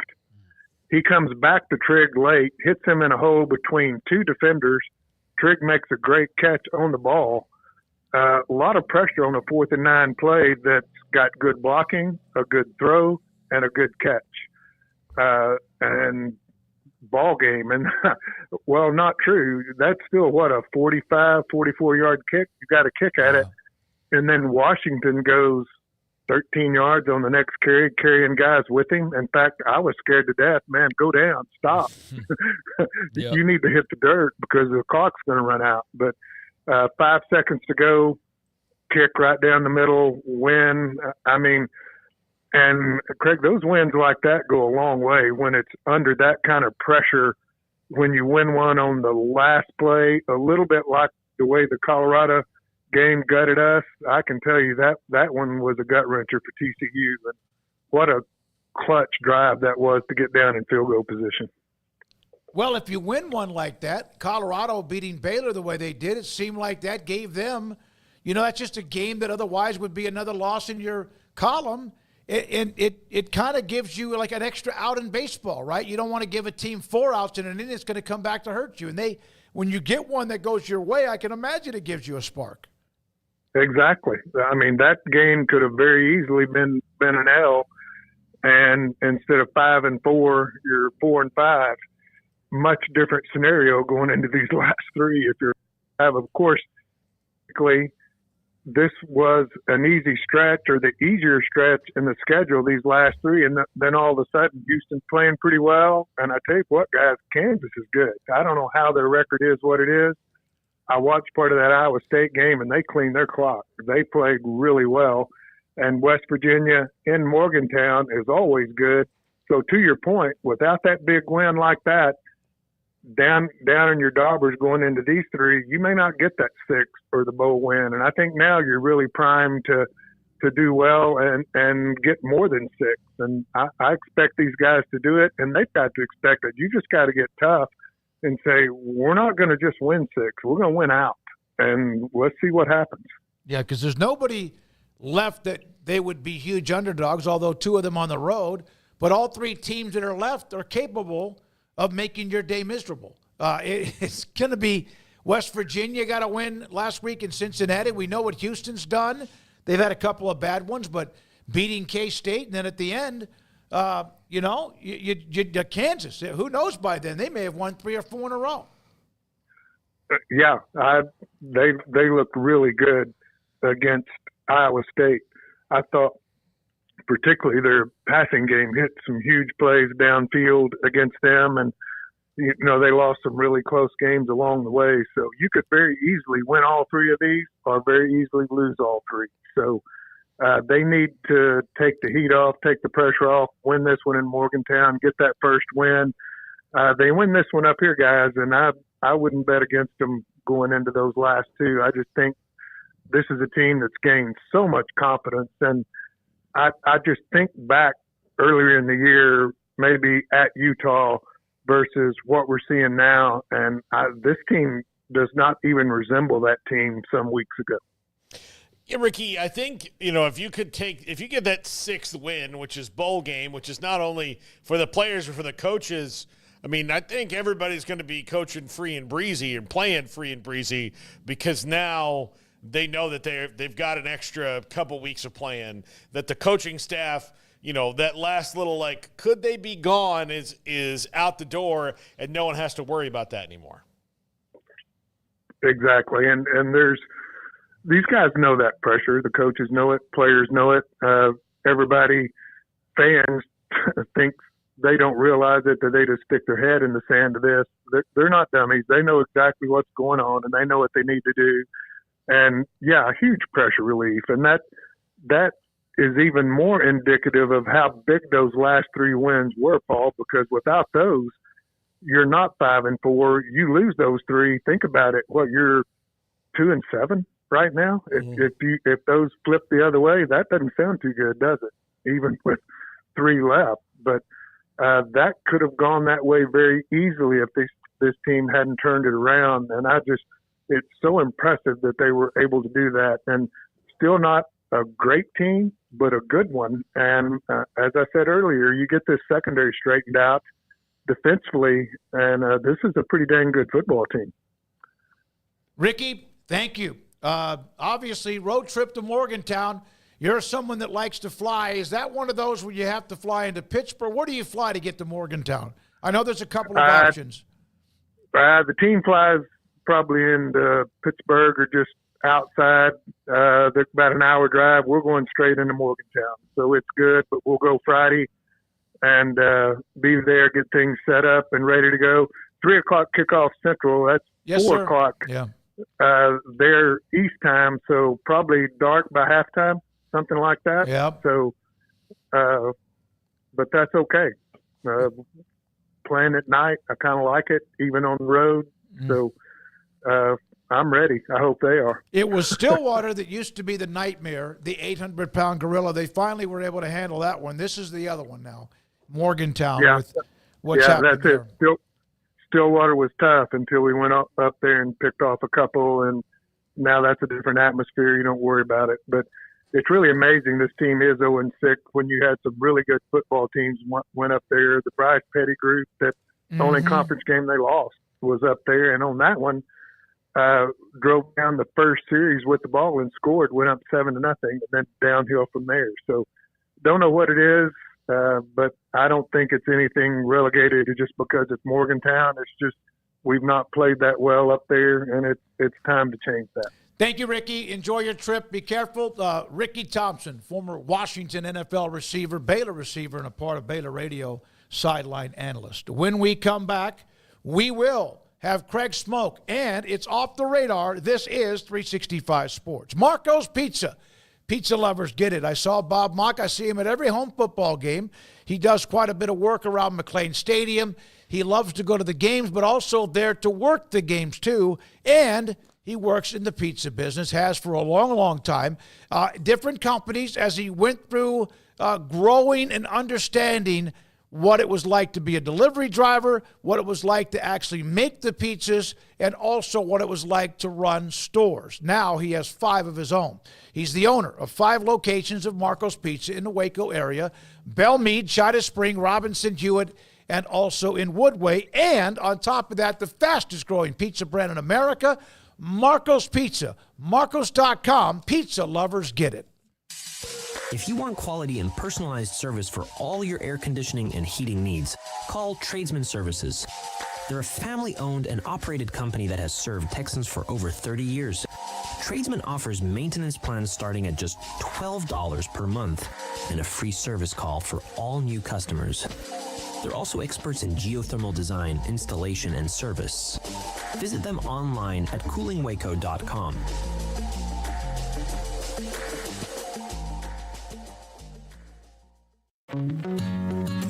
Established in 2007 and independently owned, Alliance Bank Central Texas is committed to helping families and businesses meet their financial goals. From their tellers to their board of directors, they know the importance of superior service and competitive products. Customers have confidence knowing that their financial needs are in good hands. It's your bank, Alliance Bank Central Texas, with 2 Waco locations, 4721 Bosque Boulevard and 191 Archway Drive on Highway 84, and at AllianceBankTexas.com. Member FDIC, an equal housing lender.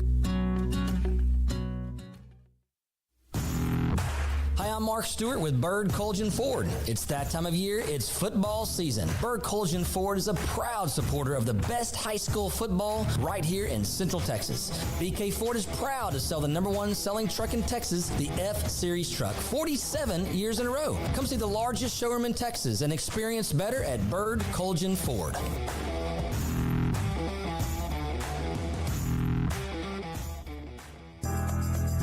Riverbend Liquor and Wine now has 2 locations to serve you. The original on Lakeshore Drive and North 19th Street, and the brand new spot in downtown Waco at 600 Franklin Avenue. If you're looking for the best in craft beers or local Texas bourbons, then the original is the place to be. And for the latest trends and online phenomenons, head downtown to the Franklin location. Either way, you're going to get the same great variety, customer service, and speedy experience. Check out both locations on their Facebook and Instagram pages, Riverbend Liquor and Wine, Lakeshore Drive and North 19th Street, and now downtown on Franklin Avenue.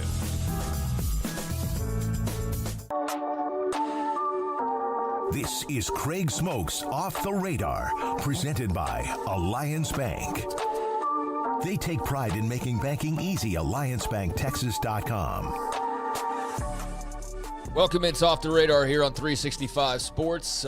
Tuesdays and Thursdays at around 4:45. We stop down and take a look at some stories outside of just the kind of typical college football headlines that we mostly discuss. And I'll just get right to it here. Got a couple of things that I thought were of interest, and I try to squeeze little Cowboys or NFL in here because when else do we talk about it? We got like the Mickey Spagnola segment, but outside of that, we don't really speak about it too much. So we do know now that Dak Prescott, Cowboys quarterback, his season is officially over. That hamstring injury is going to require or is going to undergo season-ending surgery, and hopes of repairing that quickly and getting him back on his feet. But now getting him ready for 2025 instead of the stretch run of 2024. So he signs that big contract after all that talk this offseason and doesn't even make it to the halfway point before suffering a season-ending injury. And the interesting part about this was I was driving back from my trip this past weekend and was listening to the radio broadcast with Brad Sham and Babe Laufenberg, and I felt for those guys because we've been there when a team is not very good, like covering Baylor the last couple of years, of just like everything's like getting your tooth pulled. I mean, everything. And so listening to them have to play-by-play Cooper Rush again was, you could tell, just not the most fun activity in the world. And there's obviously a lot of clamoring for, maybe a different look at quarterback. Maybe the guy that you went and you grabbed last year in Trey Lance, but we saw him for like what was it like two? Was it like a play? It was weird. It was a play or two, and I turned around and Cooper Rush was back in the game. Yeah. It was like one or two plays that Trey Lance, because they were like, oh, Trey Lance is finally in the game, and then he was right back out, and they seemed as confused as by that as anybody. And then towards the end of the game, because I was just the timing wise, I was like basically in line with arriving right as that game ended. They were talking about, well, we got to say Trey Lance more moving forward. Like we've seen all we can see of Cooper Rush. Well, the Cowboys say that Trey Lance is going to remain the backup and that it is going to be Cooper Rush once again starting for them this week. But, yeah, bad loss to the Eagles, bad news on the Dak front, and just kind of how are you feeling about everything, Paul? I'm not even doing this to troll. I'm just I'm curious. I know we got a lot of Cowboys fans out there. I'm relieved that Dak doesn't have to play for the rest of the year. He's the lucky one. I know it sucks he's got to have surgery on that hamstring, but this was never, and I said this before, Smoaky, I said it. When they approached the offseason like this, I said they're not trying to bring back McCarthy because they're not doing him any favors. They're not all in. Like, there's nothing they've done to prove they're all in. As a matter of fact, we're all in.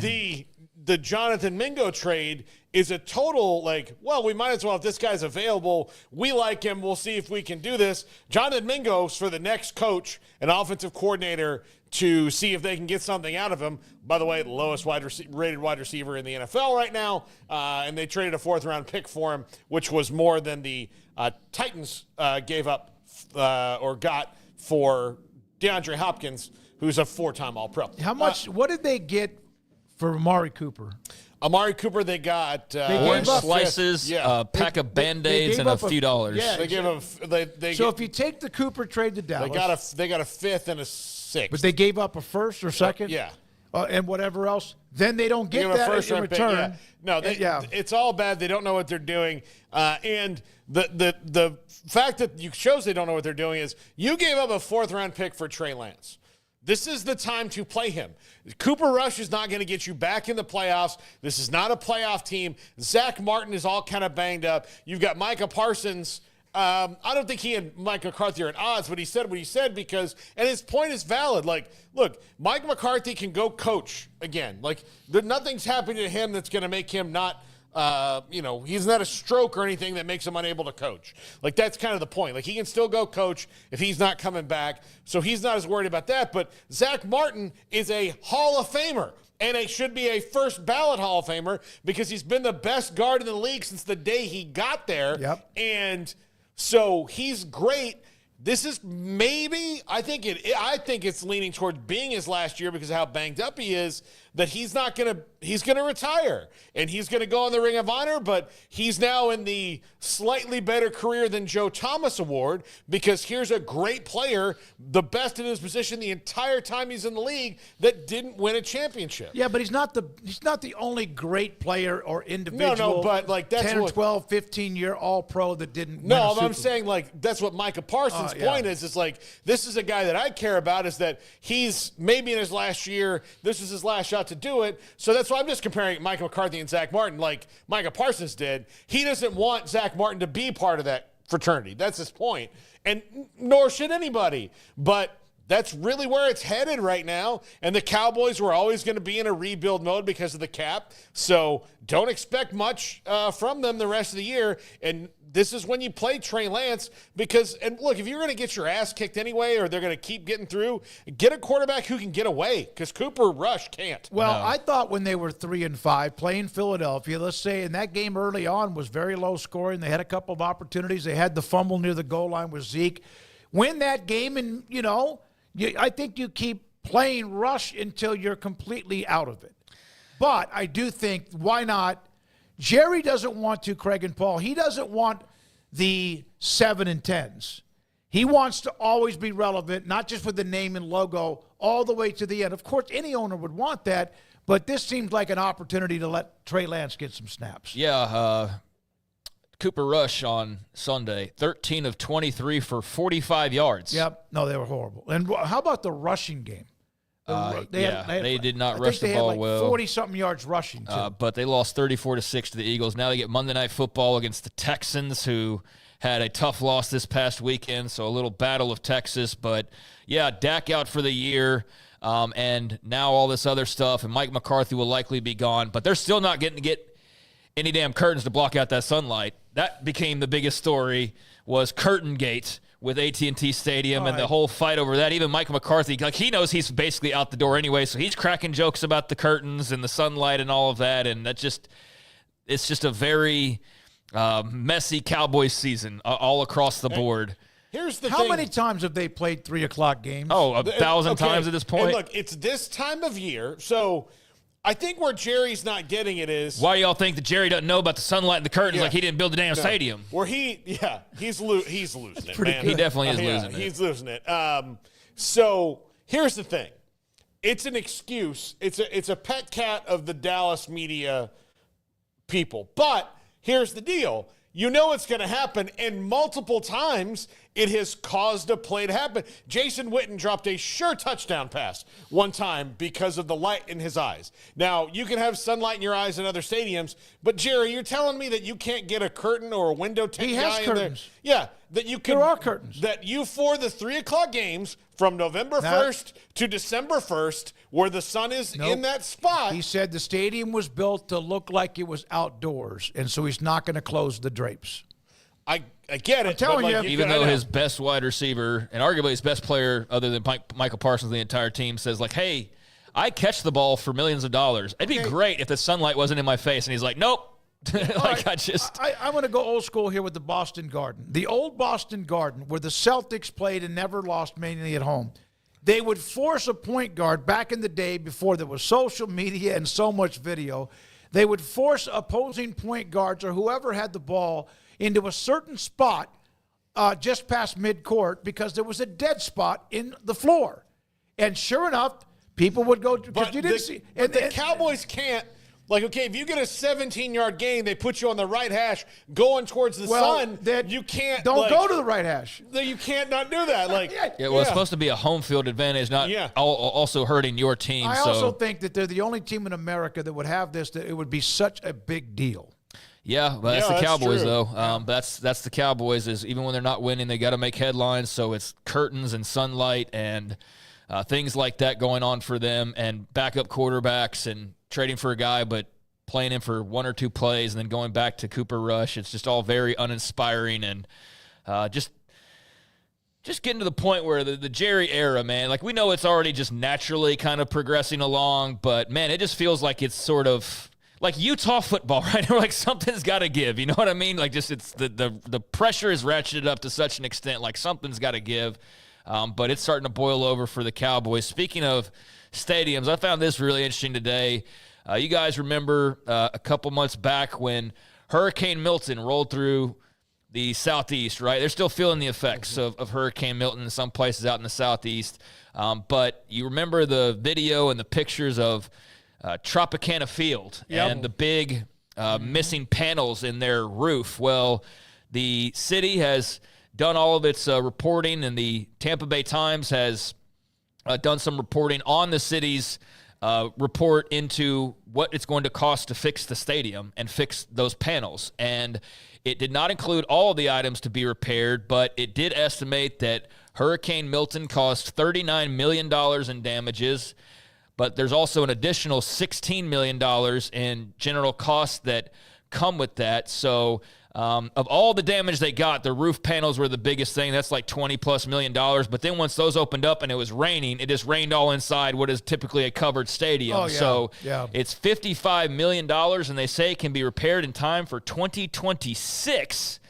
But what this has now turned into is it didn't even include like some of the electronic systems. So you're looking at probably more millions in regards to that. But there's a whole part of like, where do you play until then? So they're all scouting out now like minor league ballparks. There's plenty of them in Florida, spring training sites where they might be able to play. But what this has done now is they had agreed to building a new stadium, or at least thought that they had agreed to that. But the problem is with recent elections, a couple of the people that helped to push that forward are now no longer on that board. A couple people are, but now they've got new people. So now you're looking at the cost of $50+ million to repair a stadium that won't be fixed for another 2 years, while also on the hook for a new stadium completely from scratch.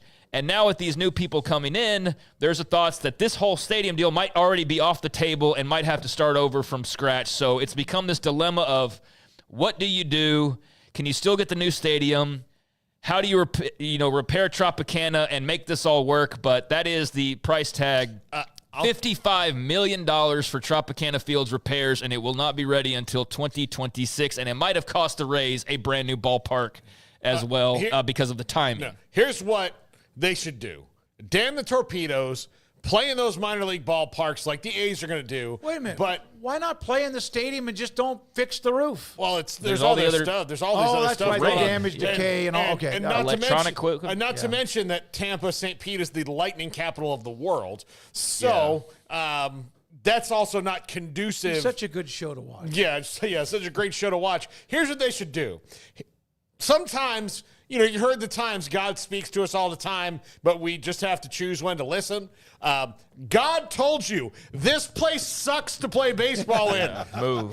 Move. It took him long enough. Here's the deal. I'm going to do you a favor. I'm going to rip the roof off this mofo, and then you guys can leave. Yeah. And then there's still people are going, hey, we should fix this thing. No. God himself said no. I wonder how fast you could build a baseball stadium. They were going to put the first responders in there. Of anyone that God would want to protect that day, it would have been him. And he said, hey, look, I didn't even want you to put them in there. That's rude to them. Let's get out of it. How long does it take? 3 years? Yeah, but I would do what the A's are going to do. Play in the smaller ballparks and just put full steam ahead to making Tropicana Field a thing of the past. Yeah. The only thing they can do to fix it, blow it up. Well, I mean, there was a 412-page report detailing all of this, and I guess the downside was that they found that nope, structurally it's still good. It's like it won't die, but all the other issues are what they are on the hash or on the tag for. And so, the biggest costs were those panels that were blown away on the roof, but it can be fixed, and it's going to take a couple of years. So in the meantime, we will see what ultimately ends up happening, but it has apparently put the new stadium deal in a little bit of jeopardy. So we'll see how Pinellas County and St. Petersburg and the Rays now pivot, but that was supposed to open up the new stadium in 2028. They could still move forward with it, but it's just because of the political turnover and the cost of this fix and the fact that it's temporary, will they go through with that? But that was a follow-up to that. And then finally, I'll close it out with this. I'll do some of the TV ratings and stuff on Thursday when we have more time to actually get into all that stuff. But there are some college football games tonight. Monday Night Football last night, the whole Florida sweep where everybody in the state of Florida, like Miami, the Dolphins, finally broke that. They got a win last night over a struggling Rams team, but they Dolphins were the only team from Florida to, I believe, have won this past weekend. Yeah, no, they are. All college across teams. the board. Everybody lost. The entire college landscape, everybody lost, the Jags lost. Yeah. They were the only Florida team, college or pro, to win a game this past weekend, and they won it last night against the Rams. And they did it on Monday. So the weekend was over. They had to get out of the weekend to do it. And I was on the Florida-Alabama border this week in Gulf Shores with people who were fans of the big three, obviously some guys I went to college with, and then some guys that are fans of Miami and Florida, and watched all three teams lose. And I was like, well, at least those two aren't happy. Right, yeah. Hey, it's saving and the grace. thing is that you need to hang around better friends. Hey, no, my friend Kyle, who's a Miami fan, he was actually more upset than us because as Florida State fans and Florida fan, like, we've already given up on any hope for joy this year, but he still has a chance, and he watched Georgia Tech beat Miami with their quarterback not able to throw. Yeah. I bet there was there was some fun and also some sorrow all mixed together with the state of the Florida schools at the moment. But yeah, it was a bad weekend up until the Dolphins won that game last night against the Rams. So it is the Rams that are now struggling mightily. They're 4-5. Yeah, I was sitting there watching, was it Sean McVay, right? Just making sure I get my names right. And he's going to be in the broadcast booth soon, right? I know that's been murmured about, but especially just saw him last night. I'm like, man, you could just go up into the booth and feel so much less stressed compared to how you look right now. So I'm still curious if that happens sooner rather than later. But, yeah, he just looked like a tired guy, which, hey, it's the middle of the season. You just lost a big game, but he was a little worse for wear. He's going to be in the booth for a couple years, and then somebody's going to come along and knock him over. I think, actually, that's the guy that Jerry should go knock over. Hey, maybe so. Or USC Trojans aren't doing too well right now. Oh, Lincoln. Hey, Lincoln. I don't know if that would necessarily be a totally the timing bad hire. is great, actually. The timing's great for it because I don't know if his heart's into being a college coach. Right. And being an NFL coach now is immensely easy. Oh, yeah. He's still an offensive innovator. In the NFL, it's a lot easier to just go and get your coordinators. So I was thinking about that the other night. I was thinking, the timing actually works out where that could be arranged. All right, so tonight, triple header college football. You got 3-6 Ball State at Buffalo, who is 5-4. The Bulls looking to get bowl eligible. That is 6 o'clock on CBS Sports Network. Also got Western Michigan. They're looking to get bowl eligible. So is Bowling Green. The winner gets to go to the postseason. 2 5-4 teams. Bowling Green playing host. That's 6 o'clock on ESPN2, and also at 6 o'clock. So all three games kicking off at the same time. You've got Central Michigan at Toledo. The Chippewas 3-6. Toledo has their 6 wins, so they're going bowling, but now looking to add on to that at home. Rockets versus Chippewas, so there is some college football, 3 games on, starting at 6 o'clock across CBS and ESPN networks, and there's a few things off the radar. Oh, very nice. A chunk of stories, and including getting Paul rampaging about the Cowboys, Zach Martin and company. It has been a disaster at 3-6. Let me ask you guys. No, you've had enough. No. This is something for our Cowboys channel I've been considering. If I did 5-minute rants every day about something that's wrong with the Cowboys, do you think that's something that people would watch? Yeah, man, anything pessimistic and negative is what sells on the internet these days. I mean, I don't want to, it would go back to your normal personality. And quickly, do it in, can you do it in 2 minutes? Because that's the attention span. I could do a 2-minute clip, and then for the full video, for the full rant, click this number. Here's the part where I don't curse. But I think I can do that. Well, then I'll do one on the college football channel about Nebraska. You know what? We need different. Same problem. We need different content on Triple Option channel. The Cowboys have at least won lately. They're not this year. What? Yeah, no, it's who's won the more hearts recently? and minds of American football fans. Who's worse? Everywhere. Who's won more recently? Their title. Dallas. No. When was the last time Nebraska won technically by a couple of years? Title? 97. 95.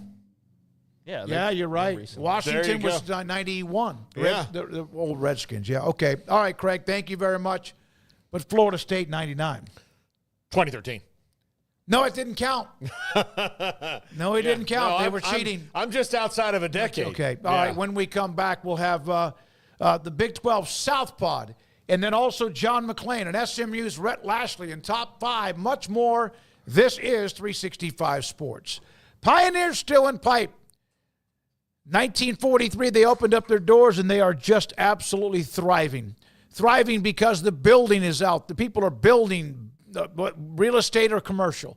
And if you are, then you know about what they have, because the new facility, and it's still new, even though it's now closing in on almost 2 years, just east of I-35 on Loop 340 and Highway 6. Man, they do an amazing job. All the pipe and steel and metal you need for very large type of projects to something maybe that you're doing yourself if you are on a ranch or perhaps even at the house where you live. Commercial and real estate. Every particular gadget you could imagine, they have it.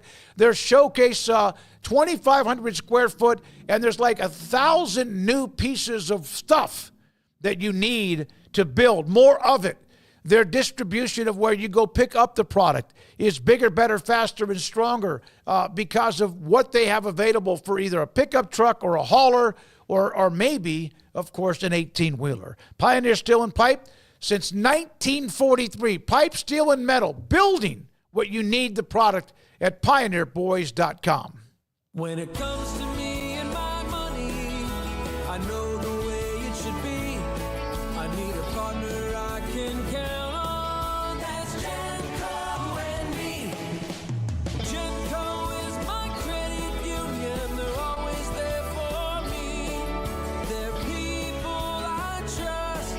They treat me like family. My money, my future, my credit union. Genco.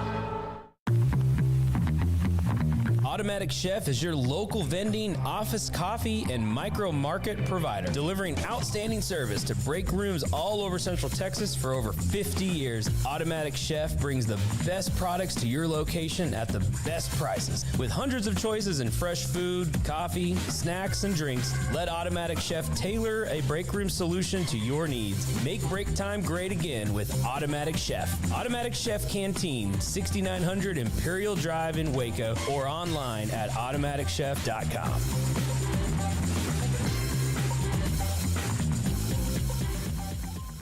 Bambi SQ, what is the number one reason or two or three reasons, Bambi, that people should contact House of Travel? As a travel agency local here in Waco, we can take care of all your bookings, your payments, answer your questions, help you when there are issues or problems, things that may come up that you don't know what to do or how to fix them. People don't realize we don't charge a fee for what we do. It doesn't cost you extra to use a travel agent. We're just here. We get paid by the tour companies and the cruise lines to represent them. But you have an expert on your side that's here and local, and you have a name and a face to put together to help you with anything that you may need. Give us a call. We can price things for you. We can help you answer questions. We can make it simple, easy, and one stop. Your knowledge of all the years you've done this and then spit it back to them or give them options? Helps us to kind of know a date range, a budget, what your goals are and what you want to see and do on your vacation. And then that helps us to know what to look for, and we can narrow down and help you make the best choices for your vacation so you get the best value. You get exactly what you were hoping for, and making sure that it's taken care of with a carefree, easy, simple for you type vacation. I've been doing this for over 40 years. Every day I learn something new. I experience new situations and things that I can help take care of for people, whether it's just making sure you get the best deals and find the best vacations, or whether it's to solve that problem like you've got a flight that's being canceled and don't know what to do. There's weather coming up. Should I cancel my trip next week because of the hurricane? Those are things that we take care of and you don't have to worry about. You've got somebody that you can rely on that you know is an expert, knows what we're doing, have been doing this for a long time, so that you're not questioning, okay, does the person on the other end of the phone really understand what I'm asking or know how to find those deals? You've got an expert, and we are here to take care of that. For more information, go to houseoftravelwaco.com. Don's Humidor, your home with a 48-foot walk-in humidor with the elite cigar brands from around the world, including the #1 cigar of the year, Aging Room Cuatro Nicaragua. Plus, they have the great brands like Macanudo and Artur Fuente, Rocky Patel, Aston, and so much more. CBD, great for sore muscles, aches and pains, sleep, Vita Dreams, and anxiety, mild depression, general health and wellness. Their staff very knowledgeable on the subject. Don's Humidor in the Townwest Shopping Center off Valley Mills in Waco. Want to send a message to the show? Jump in the Rudy's Country Store and Barbecue chat room. It is a pod time every Monday through Thursday. We break down one of the four groups, teams in the Big 12. Yesterday we went four corners and we rotate this. I actually put up a schedule.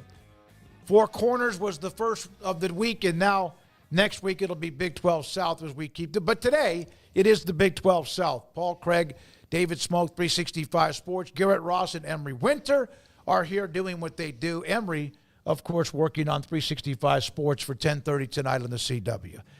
We start with Texas Tech. They have been so close, and they've also won some of those, and they've lost some of those. Let that game get away from them against Colorado. Colorado just kept making plays. Next thing you know, they're winning the game. Let's start with the Red Raiders, Joey McGuire, and Texas Tech.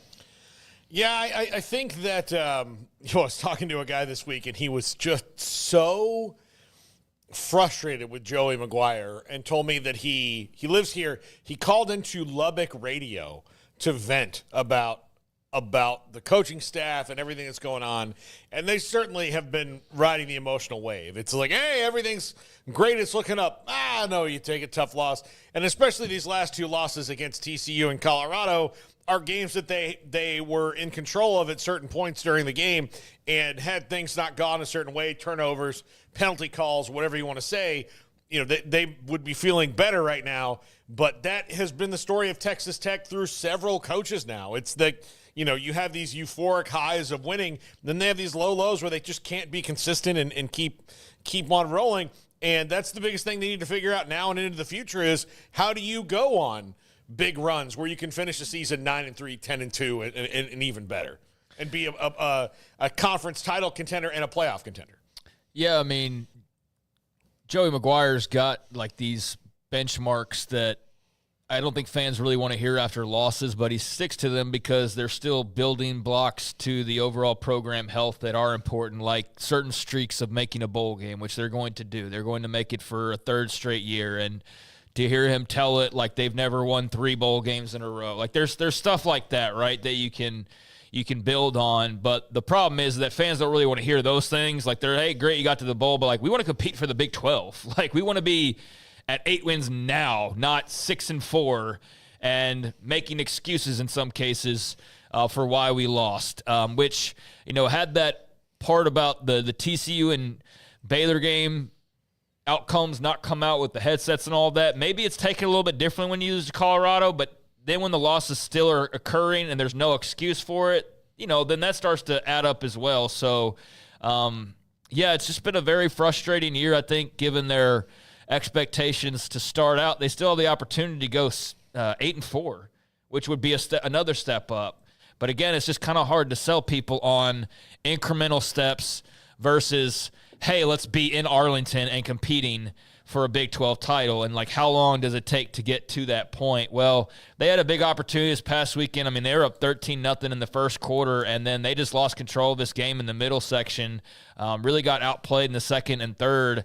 And, there in the fourth, it was a tight game, and Colorado makes the big plays to decide this one, including Shiloh's big, scoop and score right there at the very end. I think this game came down to the fact that you were 1-4 on fourth down.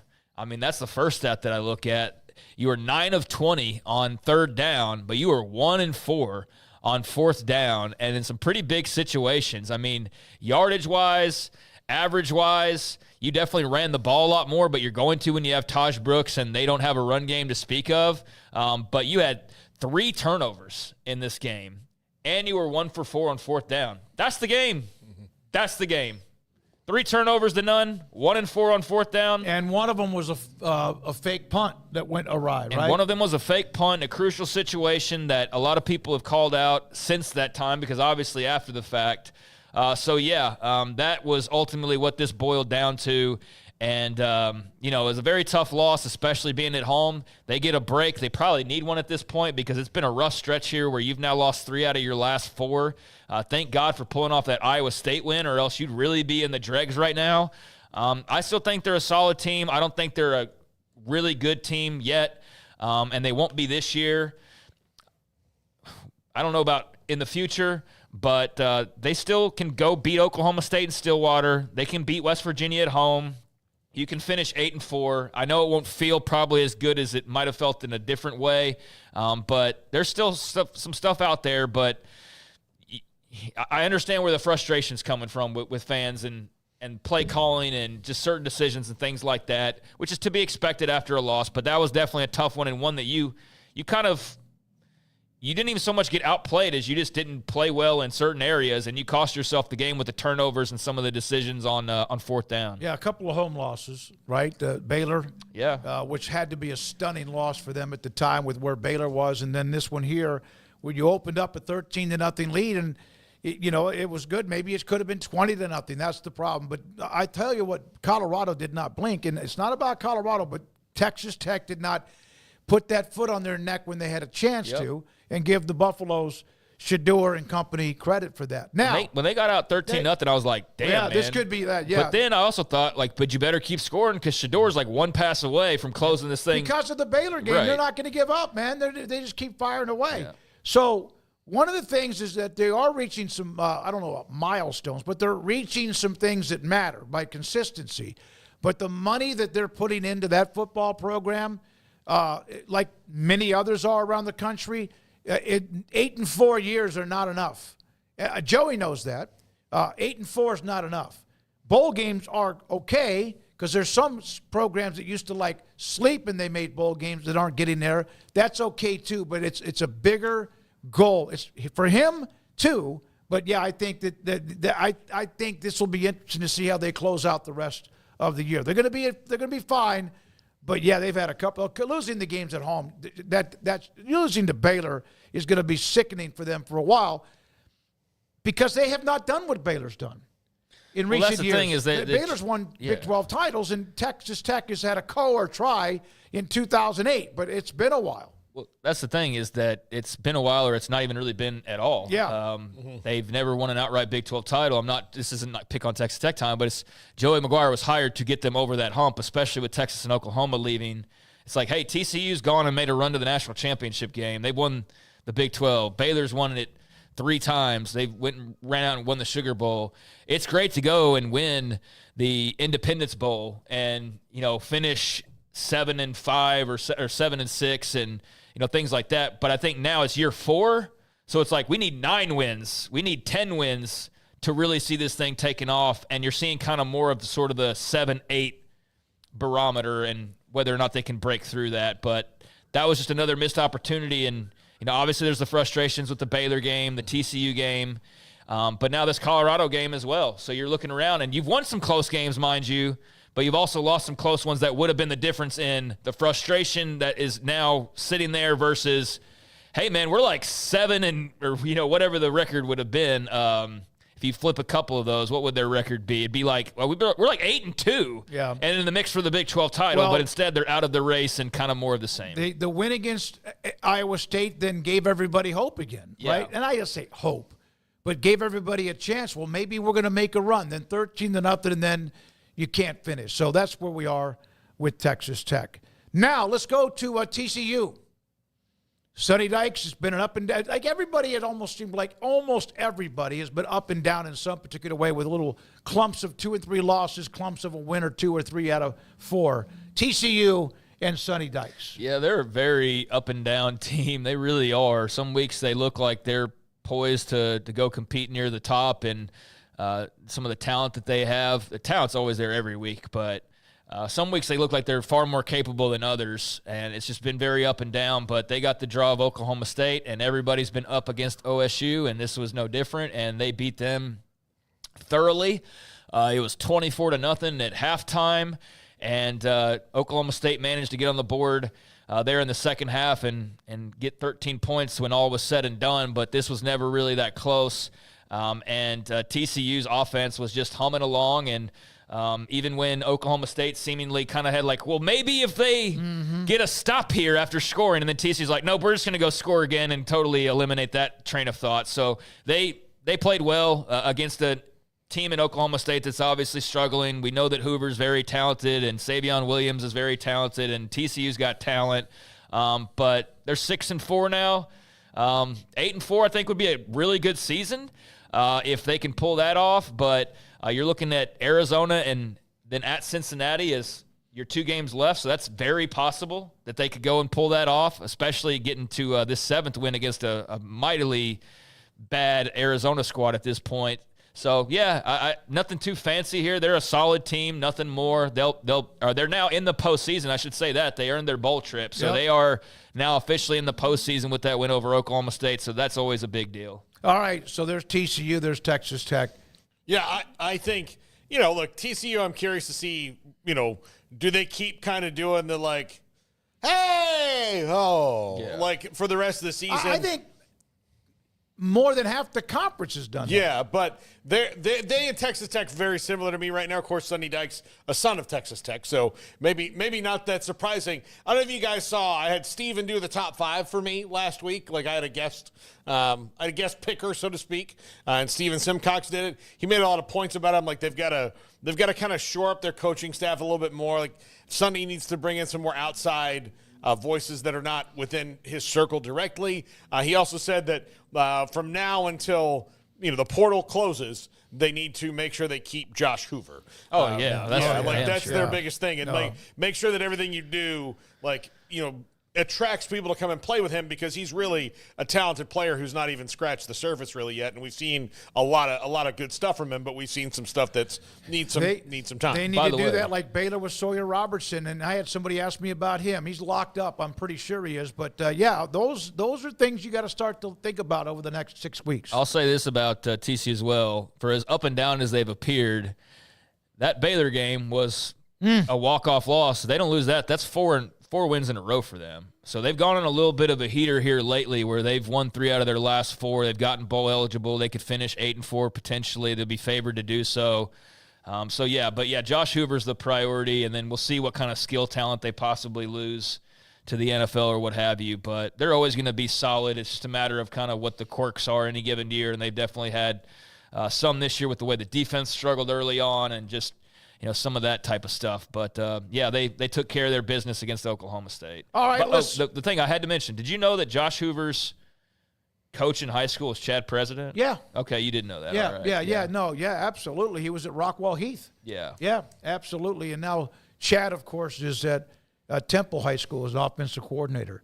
When we come back, no, we're not done. I'm kidding. Let's go to the 2 more teams in the South, and then we have John McLean. Loaded up the last 35 to 40 minutes. Let's go to Baylor.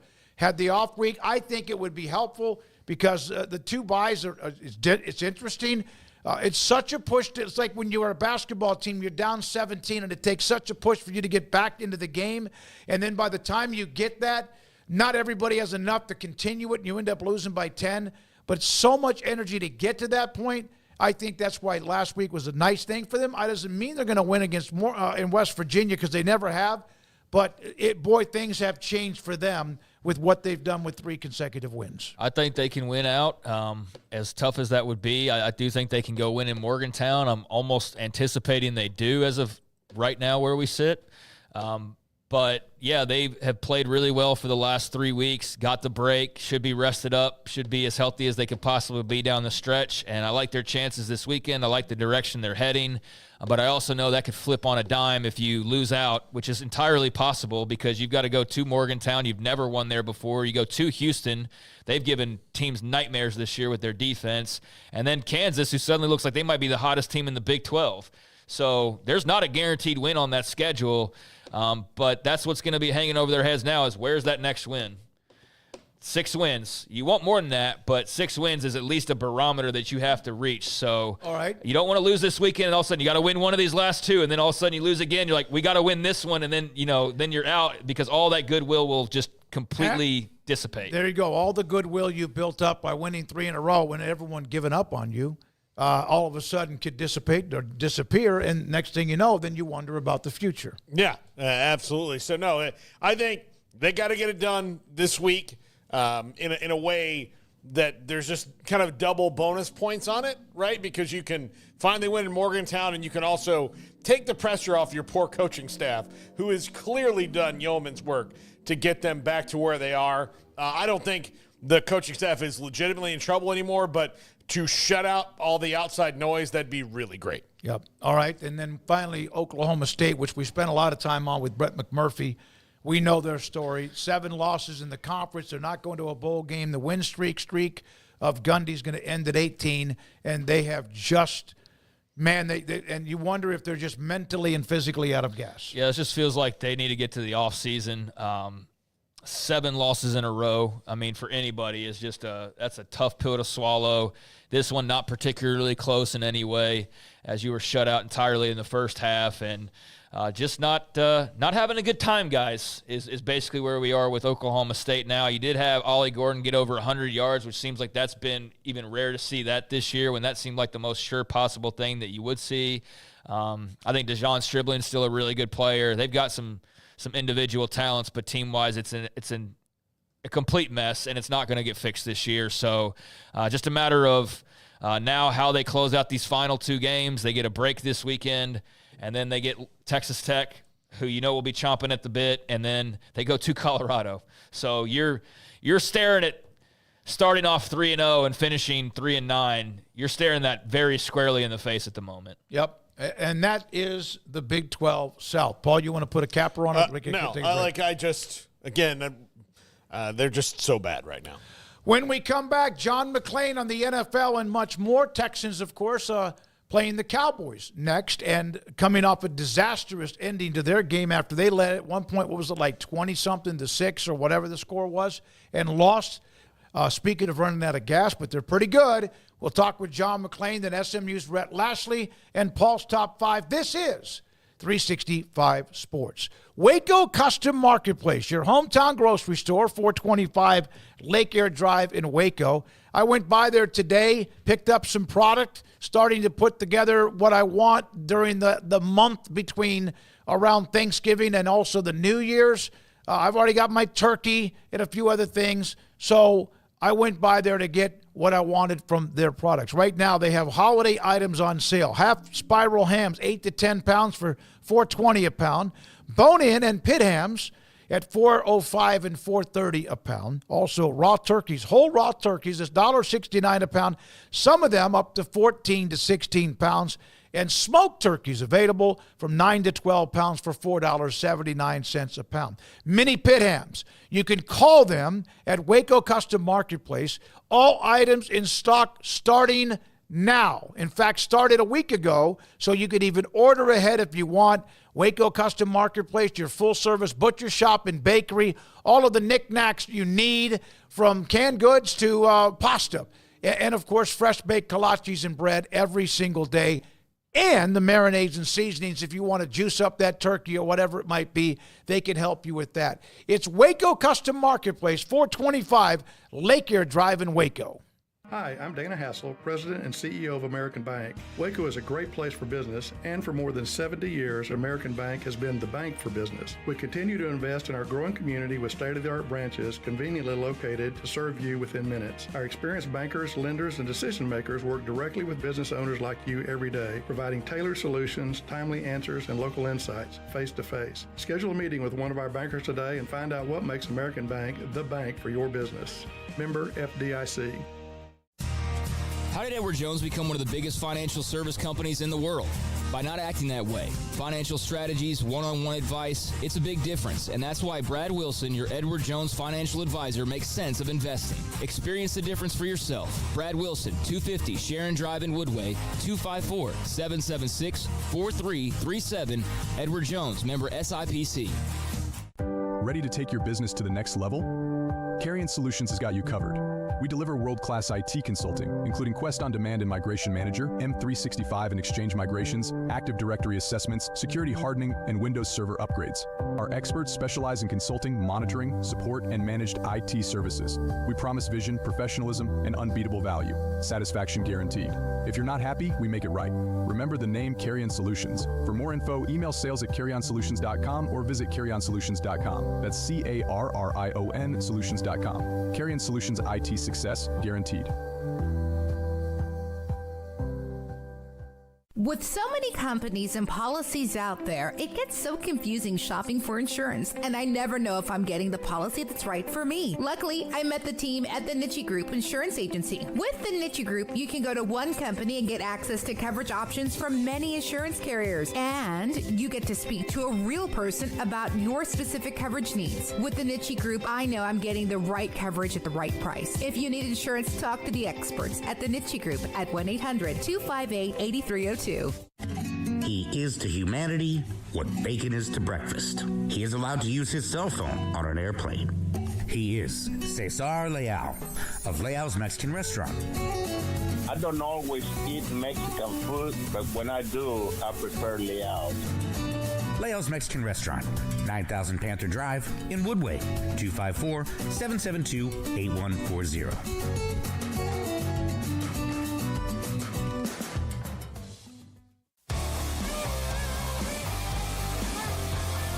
This is 365 Sports, powered by Sikkim365.com.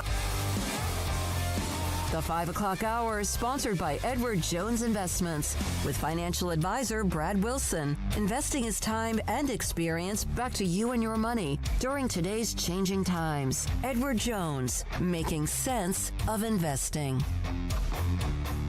Now here's David Smoak, Paul Catalina, and Craig Smoak. Welcome back, 365 Sports. Paul Catalina, David Smoak, and Craig Smoak. John McLean of the Houston Chronicle. John, is Houston fans' only solace that at least it's worse in Dallas right now?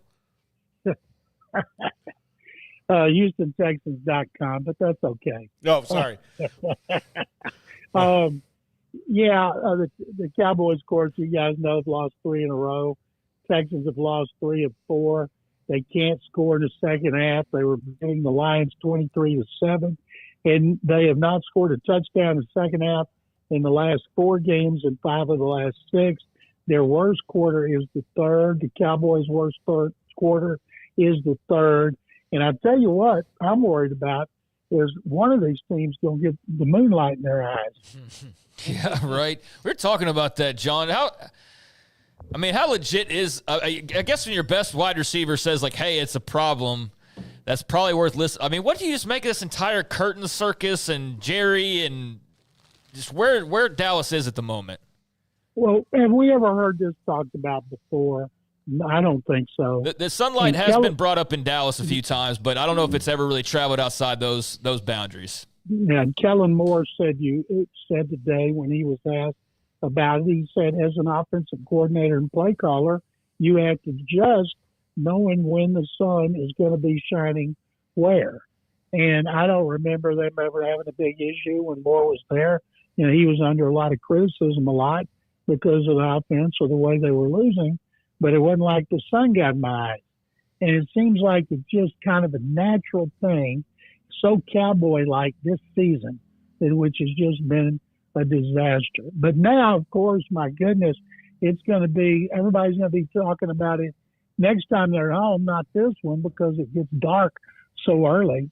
And I thought it was so funny when Mike McCarthy at the Star went for his news conference on Monday and the sun was shining in and they had the screen up to keep it from getting on him.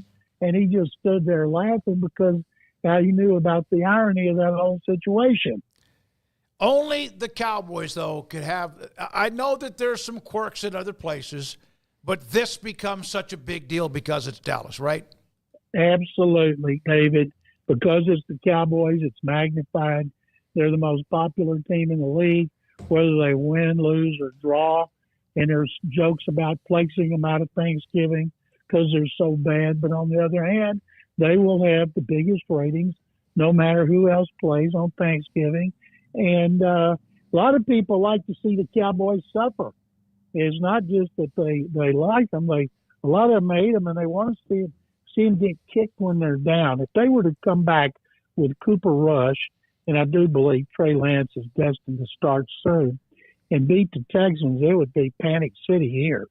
Texans have lost 2 games to NFC North teams at Lambeau Field and against the Lions on field goals with no time left. And It's weird because they play poorly and yet they play bad, just poor enough to lose like that. And C.J. Stroud, who took all the blame for the loss, and it wasn't his fault, of course, but he pointed out, he said, man, we got to also look at the fact we played one of the best teams in the league down to the wire and take that when we're preparing for the next one. And the problem with the Texans, their offensive line is awful. They are terrible up the middle on pass protection. They've been good on run blocking. They make 2 changes. Pass protection improves, and the run blocking is awful. And it's amazing because they invested 2 ones in the left tackle, Laramie Tunsil. Kenyon Green, the left guard, out for the season was a 1 for an A&M. The center was a 2 last year. Right guard, Shaq Mason, expensive free agent. Right tackle, Titus Howard was a number 1 pick. They have the second most guaranteed money for an offensive line to Carolina, and they ain't getting their bang for the buck, I tell you. John, off-season, obviously they're going to focus on offensive line and all that, but is this Bobby Slowick's fault that the offensive line has regressed? Obviously they have injuries too, or is this just the victim of circumstance about the players and Bobby Slowick is fine? Very interesting question, Paul. Last year they had started 12 offensive linemen, more than 18 in the league because of injuries, and they didn't have these pass protection issues. They played the Steelers, beat them by 24 points. Steelers had no sacks. T.J. Watt touched Stroud 1 time, and they did it with 3 guys who are not in the league. One's backup somewhere else, and one's a starter here. And it's like teams started doing things 3 games ago, running stunts in the middle, and they couldn't pick them up. And they commit penalties at the wrong time. They have the same coach as last year. His name is Chris Strausser, and I guarantee you he'll be the first coach that's fired. If there was a play in the second half where Tank Dell was wide open in the end zone, and C.J. Stroud had to slide to avoid a rush, he threw a pass to him. He didn't get to it quick enough because of the rush. He didn't put enough juice on it, and he gave a cornerback, Carlton Davis, just enough time to run over and intercept. Now, if he had thrown it a split second sooner, Texans would have won that game. They'd be the toast of the AFC now, beating the Lions. But the Lions are 8-1 for the first time since I was 3 years old in Waco. Really? Is that like with 1954. Bobby Lane and all those guys? They won 2 championships under Buddy Parker, and that was last time they were 8-1 was 1954. Another thing's interesting about that Lions game, and it shows them, bodes well for them when they're in tough games or in the playoffs. Besides, they're the first team to throw 5 interceptions and trail by at least 16 points to win since 1970. And Jared Goff came to Houston with 4 interceptions, left with 9. Texans couldn't capitalize except on a field goal and a touchdown. Detroit pulled that out with a kicker, Jake Bates, who was working here for Acme Bricks when the Michigan Panthers called him, and he went there for a season. Then the Lions signed him. So he's from Tomball, as you know, a Houston suburb. And the holder, the punter, was from Rice. And their left tackle had to play as an emergency for their best lineman, Taylor Decker. He was with the Texans, and he was selling food here when the Lions called him 2 years ago. John, I know it's kind of become a hot topic to talk about, but what are your thoughts, or how impressed are you by Baker Mayfield's career renaissance that seems to be ongoing in Tampa Bay? People got a lot of respect for him. The fact he lost Mike Evans and Chris Godwin has been extra impressive. Now they've got a losing record, but he went on that 1-year deal, his 4th team, and he got a big contract after they won the division and beat the Eagles. And now you're looking around, will Sam Darnold be that guy? Will he go somewhere and get a big contract? Minnesota can't give him a big contract because they got J.J. McCarthy, their first-round pick this year, coming off knee surgery, ready to play next year. So you can't give Darnold a 5-year deal for big money. So any team needing a quarterback, if Darnold keeps it up, he's got a chance to get a Mayfield-type quarterback contract.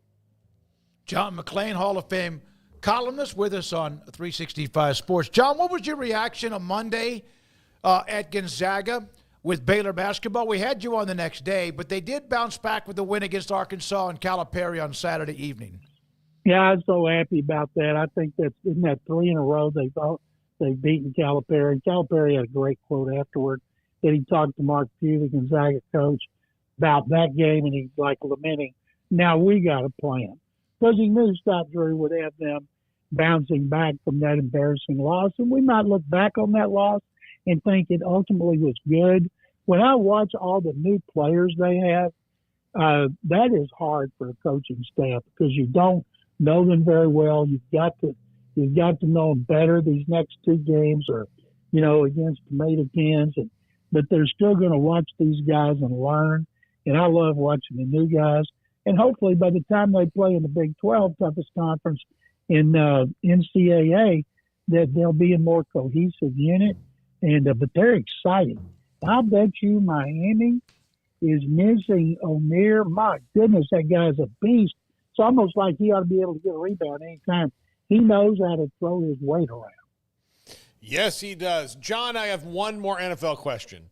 If you had to put money on it, who is the Cowboys coach next year? First person everybody's going to say is going to be Bill Belichick. Because usually when you have an offensive coach, you go to a defensive coach. Belichick and Jerry Jones are friends. I don't know if Jerry wants to go down that road. Will he look for another former head coach? Will he go for a hot coordinator like, say, Ben Johnson at Detroit?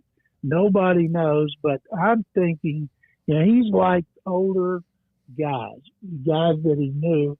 And I think what a story it'd be if Bill Belichick went to Dallas to work for Jerry. People say, why would he want to work for him? Why did Bill Parcells? Parcells went there, he coached, they got along well. And I think that Bill Belichick would get along well with Jerry. Jerry didn't make all these decisions by himself. He gets input from McCarthy, he gets input from his son Stephen, he gets input from Will McClay, the great personnel director. And the Cowboys do have talent, but their main thing, and I've told you guys this before, I think Cowboy fans should be watching Boise State, as I do now, almost every week, because I love watching their running back, Ashton Jenney, who played at Lone Star High School. If they get their hands on him in next year's draft, that's going to be bad for the NFC East. Yeah, and, Dak had the surgery, so he's done, which is probably his best. What are your thoughts about what they're doing with Cooper Rush or Trey Lance, who has – Cooper Rush had that nice run a couple of years ago, but Trey Lance is a turnover machine. Should they be giving him snaps just to give him snaps, or can you do that yet in the NFL this early? It's still early in the season. They should be. Cooper Rush was 4-1. They're not going to the playoffs, even if he goes 4-1 over the next 5 games. Now, they won't say this, but when you're bad, you got an excuse for being bad, like the star quarterback's out. You just think about it, you're going to have better draft choices. And I think Trey Lance, you give up a 4 point and you think he can play, put him out there. If Cooper Rush doesn't play well against the Texans, I'll guarantee you Trey Lance is going to be starting in 2 weeks, and they need to see what he can do. I saw him in Santa Clara his rookie year. Texans went out there. It was him against Davis Mills, another rookie. Lance didn't play great, but he played well enough for the 49ers to beat the Texans, and they need to give the kid a chance. And, what's he playing for? To be the backup over Rush next year? To be a player that maybe they trade after the draft if the team that needs a quarterback doesn't do well? We know he's not going to be the starter, but you've got to watch him to see. Do you want him to be number 2, or do you want him to be trade bait? John, thank you, buddy. Appreciate it every Tuesday. Thank you, guys. Suck 'em Bears. That's John McLean of the Hall of Fame columnist with us on 365 Sports, and joined now by nationally ranked and right now that ACC conference with Rhett Lashley, the head coach at SMU, who joins us on 365 Sports. Thank you very much. Will you sit down, or do you watch the standings show, or is that just something eventually people will tell you? Yeah, I won't sit down and watch it. I watched it last week because we were on a bye week, but we're still working hard to get ready for this week. So someone will either tell me, or it'll pop up on my phone or whatnot here in a little bit. But at the end of the day, we got to keep winning for it to matter. Yeah, and that's obvious there. How do you keep it from being a distraction, or is it something you should embrace and enjoy? Yeah, I mean, that's a great question. It's that's the challenge. I mean, look, on one hand, our guys need to, be appreciative of what they've accomplished and put themselves in this position. So, but we've got to stay present in the moment, and we can't let it be a distraction. We can't let ourselves get too far ahead of ourselves, or get caught up in all of the excitement. We've got to find a way to have the mental toughness to kind of do what we've done the last 6 or 7 weeks, which has allowed us to get to where we are. And we've done a really good job of focusing on this week, focusing on playing to our standard, even more so than our opponent. We respect all of our opponents, but we've worried about us. Our guys have been really mature about it. It's hard to do that. You hear coaches say it all the time. People call it coach speak. Well, it's what we're supposed to do, but it's hard. And we're doing our best to be ready to go this Saturday. How much do you watch what's going on? Like, do you have to watch what's going on around the league, or do you have to just know it, put it in a corner, lock it up for the week, and then wait to see what happens, in 3 weeks? Yeah, I mean, I'm aware of all the options out there. I mean, our guys are on social media all the time now, so I'm sure they have an idea, but we don't talk about it internally. We talk about what do we got to do to win this week. And, we're starting the fourth quarter of our season. We got 3 games left in the fourth quarter, and this is the first one. And we've won the first quarter of our season. We swept the second and third quarter. We need to go 1-0 this week in the fourth quarter of our season. If we keep winning, if we can keep our head down and keep playing good football, we got 3 teams that have winning records to finish the season, then we'll like the end result. But if we don't, we won't. And so, that's the challenge, and our guys have done good to this point, and we're going to have to continue to. Coach, can you speak to what Brashard Smith has meant to this team? He's having an absolutely, sensational year so far, putting up a lot of big numbers consistently every week, it seems like. I know you guys got him out of the portal from Miami, but just can you go into the connection there and just what he's meant to this team? Yeah, it's been huge for us. I mean, he's averaging over 120 all-purpose yards, I think. We haven't gotten a lot of kick return opportunities. He had a few good ones early in the year, but running the football, a pass catcher out of the backfield. I mean, you go back to our Florida State game, we motioned him out of the backfield, matched him up on one of their guys and hit a double move down the field. He's a weapon. He's really good in space. But to your point, he's really helped our run game. And I think a lot of our success has been because we've done a good job of stopping the run and running the football. Even though we like to throw it a lot and play fast, and even though we like to rush the passer, we've tried to buy into the fact that in a power conference, you got to run the ball and stop the run, win the explosive plays in the turnover battle. And our guys have done a good job of that. And Brashard's been a huge deal because, look, you got to have tackle breakers and touchdown makers, and he's been that for us. Rhett, what do you do during the off week? Is anything particular, any story you want to share with us other than maybe try to self-scout yourself or just decompress? Yeah, I mean, during the week, we're working pretty hard, and Thursday and Friday, we recruited quite a bit. It was really good for our players to get a chance to rest and recharge, especially this late in the year. It's a physical season. For me, Saturday was really the one day I got a chance to not be stressed and watch other people suffer a little bit. And, they got to worry about 3rd and 10 and winning a game. And I knew I had another week before I was going to be in that situation again. But, Saturday I spent a lot of time with my girls, actually. My boys are 14, so they got friends and buddies, and they're off doing whatever. I watched a little ball with them, but I got up, took the girls to get donuts. We rode bikes. I got to admit it, even after lunch, I took them to get their nails done. Don't worry, I didn't get my nails done. No shame in it, Coach. No shame in it. I got clear color here. But and then that night was able to spend a little time with my wife. So the ladies in my family controlled my Saturday, and that was just fine with me.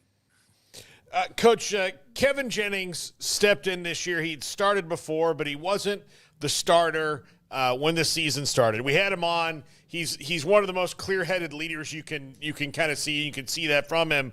What enables a guy in the modern era to stick with a program, knowing that he can just go anywhere whenever he wants, knowing that he is not necessarily going to be the starter like that? How much buy-in do you have to have from a kid like Kevin Jennings who gave that to you? Oh man, a ton. And it's refreshing when guys do that this day and age. But to come in and true freshman, he actually played a little bit for us, and then to be the backup as a redshirt freshman and not play all the way till the conference championship game and then do really well. And then to come into the next season not knowing, he's always wanted to be in Dallas. He's wanted to be at SMU. He loves this city. There's nowhere else he'd rather be. Those are his words, not mine. But he wants to play like everybody else. And so, I think the biggest thing was after last season, he kind of, you know, he got everybody's attention by how he played in the championship game against Tulane. And there was a lot of people who definitely wanted him, but he wanted to be here and he just wanted to know that he was going to have a chance to compete. And that's what we do in our program. He had a chance, but he still stayed patient. And, when he got his chance after week 3, he just really never looked back. Coach, I believe that there are 2 teams in America that have 4 wins against Power 4 bowl-eligible teams: Alabama and your Mustangs. That's high. That's high company. I know you guys are having a great run, but do you feel like that people understand truly who you've played and who the loss to BYU, they're unbeaten, and who you've been this year? Yeah, I don't know. I think overall we've gotten pretty good respect. I think people have respected the body of work our team's done and the streak we've been on lately, and even the initial rankings. We got decent respect. Look, your top 15, it's a hard job for the committee when they start looking at this team versus that team, and when they beat a team it was this good of a win and later it was like, all those things are tough. To your point though, we have beaten as many teams that are bowl eligible as anybody in the top 16, us and Alabama. We've controlled what we can control. I think the biggest thing is the conference piece has to get – there can't be the bias of the conferences. Like, it can't be that, well, if an average Arkansas team beats Tennessee, or South Carolina beats A&M, or Vanderbilt beats Alabama, or, those kind of Kentucky beats Ole Miss, that means that league's strong. But then when Georgia Tech beats Miami or Louisville beats Clemson, now our league's weak. That doesn't make sense. So either you got a good league that's competitive like I believe we do, or you don't. And so as far as SMU is concerned, we got to keep winning or it's not going to matter.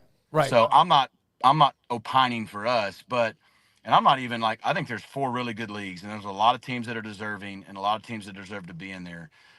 But when you see not the SEC, but you see another league that has like almost guaranteed 4 teams, 2 of them haven't even beat a ranked team yet. You may go undefeated in conference play and have to win your conference championship to get in if you're in the ACC or the Big 12. I don't understand that. And so it needs to make sense. But I'm a firm believer if we do our part and win, that we'll make it make sense. Coach, it's very refreshing to hear a coach say that. And there's a lot of feeling that, we can't make it about what happened in 1995 because this team had 10 great years in a row in the 90s and they're back, or this. It has to be about what happened from when the season kicked off on August 24th until the season ends. That's the only thing that matters, because you guys have some history back in the 80s you could pull out if you've got those points to play, right? But nobody does. It's not a fair scale at all. Yeah. I don't think there's any intentional brand bias, but there is. But at the same time, you could argue some of those programs have earned that.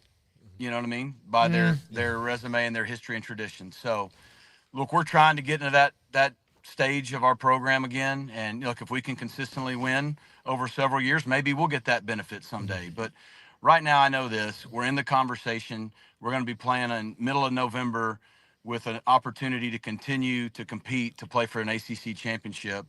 And if we take care of our part, then we have control over it. And that's really what we have to focus on, and the rankings should take care of themselves. Last thing for you, and we appreciate your time, Rhett. Always. We've had you on a lot. You've always been accessible to us. BYU got you early in the year. Did you realize then that they might be who they are this late in the season? I don't know. I got a lot of respect for Kalani. I knew they were good. They were better after we played them, particularly on defense, than we thought. We knew they were solid on offense going in. Our defense played great that day. But offensively, we turned the ball over and we beat ourselves, and we didn't really have an identity yet. We weren't settled like we have been since then. But I was impressed with their team speed, particularly on defense. They got a couple of linebackers that are really good. They're big. They're physical. I was probably so caught up in fixing us. Yeah. we were not in a good place. that I didn't stop and think about them that much, but I was impressed with them. And, on one hand, it makes you feel better. Okay, that was a good football team we played that day to a 3-point game and feel like we kind of lost the game more than anything. At the same time, it kind of ticks you off more because that's a really good football team we had a chance to beat and didn't do it. But, man, I hope they keep winning. And, shoot, if we keep winning, maybe we get another shot at them. Yeah, if they keep winning, it's good for you and opportunity for you to have that. Good luck with Boston College this weekend. Thank you very much. I know things are lit up right there. Good luck. Rhett, appreciate your time, and congratulations so far with much more and bigger fish to fry. Thanks, guys. Always appreciate you having me on. Yes, sir. That's Rhett Lashley, head coach at SMU. 2:30 kick against Boston College at Ford Stadium, Gerald J. Ford Stadium in Dallas. What a run it's been for them. Man, I don't know if they could have dreamed a better ACC first year, like what Texas is having their first year in the SEC, or like Oregon's having their first year in the Big Ten, and maybe Arizona State and Colorado in the Big 12. There's been some of those teams that are at least in the picture or not leading the way. Thanks to Rhett Lashley, it's time for Paul Catalina and his top 5.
For Paul Catalina's Top 5, brought to you by Texas Beef House. Where's the best beef in Texas? Your house when you order from Texas Beef House. Unleash the flavor of Texas-raised Wagyu. From our pasture to your plate, TexasBeefHouse.com. Welcome in. This is the Top 5, presented by Texas Beef House. Use our promo code 365sports whenever you win an auction on bidonbeef.com, and you'll get a discount. This key games, Week 12. Paul Catalina's Top 5. Let's get into it. And look, these key games are not necessarily title predictors, but key games for teams throughout certain scenarios. For example, Clemson and Pitt both have, I would say, outside shots of getting the playoff, but those outside shots exist with their ability to get into the ACC title game. Right now, Pitt's lost 2 games in a row. Clemson has 2 losses, only 1 in conference, but 2 losses nonetheless. And whoever loses this game out of the ACC title hunt, and both already probably realistically out of the at-large bid when it comes to the playoff, but getting the ACC title game is important. Either one takes the 3rd loss, not going to happen. So Clemson and Pitt, a key game for these 2 teams this week. Number 4, Baylor and West Virginia. Now, this isn't about conference title or anything, but this is about key moments for each team. For Baylor, the road team, this is about winning in a place where you haven't won a lot and struggle to do so. It's also about keeping up your win streak. Was at 3 games, could be at 4 games. You shook one monkey off your back in TCU. Another one could be Morgantown. And for West Virginia, it's about getting some good vibes heading into the rest of the season, into the offseason. And for Neil Brown, showing that there's a reason to bring me back, because right now, West Virginia looks worse to me and worse to everybody than they did a year ago. And at best, they can only really match what they did a year ago. So West Virginia in some trouble right now, and Neil Brown has to show he can at least match last year, and if he takes a step back, I'm not sure what he can do to really save his job, because what has he done to show that they're better or worse? Number 3, Nebraska USC. This game is important for either team for a couple reasons. Number 1, Nebraska needs to make a bowl game. Number 2, USC needs to make a bowl game. USC needs to get a win. USC is rolling out a new quarterback, and Lincoln Riley needs to show that things are on the up in Los Angeles. That's where Matt Rule just needs to take that step in year 2, get his team to a bowl game, and then start building around a really solid core that includes Dylan Raiola, a future star at quarterback for the Huskers. So this is a key game for these two teams because they both desperately need to wake up on Sunday morning and smile. Number 2, Mizzou versus South Carolina. South Carolina can keep on their roll, and Mizzou can keep convincing people that they're legitimately good and deserve to be ranked. But for both these teams, this is about building for the future, about creating those good vibes, about keeping a roll going and keeping people believing. So for Eli Drinkwitz and Shane Beamer, important game here in the season to show that you're building, for Mizzou to show that you're getting healthy and getting back and all that. But South Carolina, man, they're red hot right now. Number 1, Georgia versus Tennessee. If Tennessee wins, Georgia likely out of the playoff. If Georgia wins, Tennessee maybe not likely out of the playoff, but now they may have a problem. So the winner of this game looked pretty good. The losers got problems, especially if that loser is Georgia, because they would now have a third loss. Right now, Georgia's favored by a touchdown. Nico Maliava, according to Josh Heupel, looking good to go, but that could change. We'll see what happens, but this is a make-or-break game for both these teams in a couple different regards, and especially for Tennessee. If they can't beat Georgia or kick Georgia while they're down, they're probably not there yet in terms of being a viably playoff team that can win over and over again down the line, multiple games in a row against the best teams in the country. That is going to do it for the top 5, and we will say goodbye right now.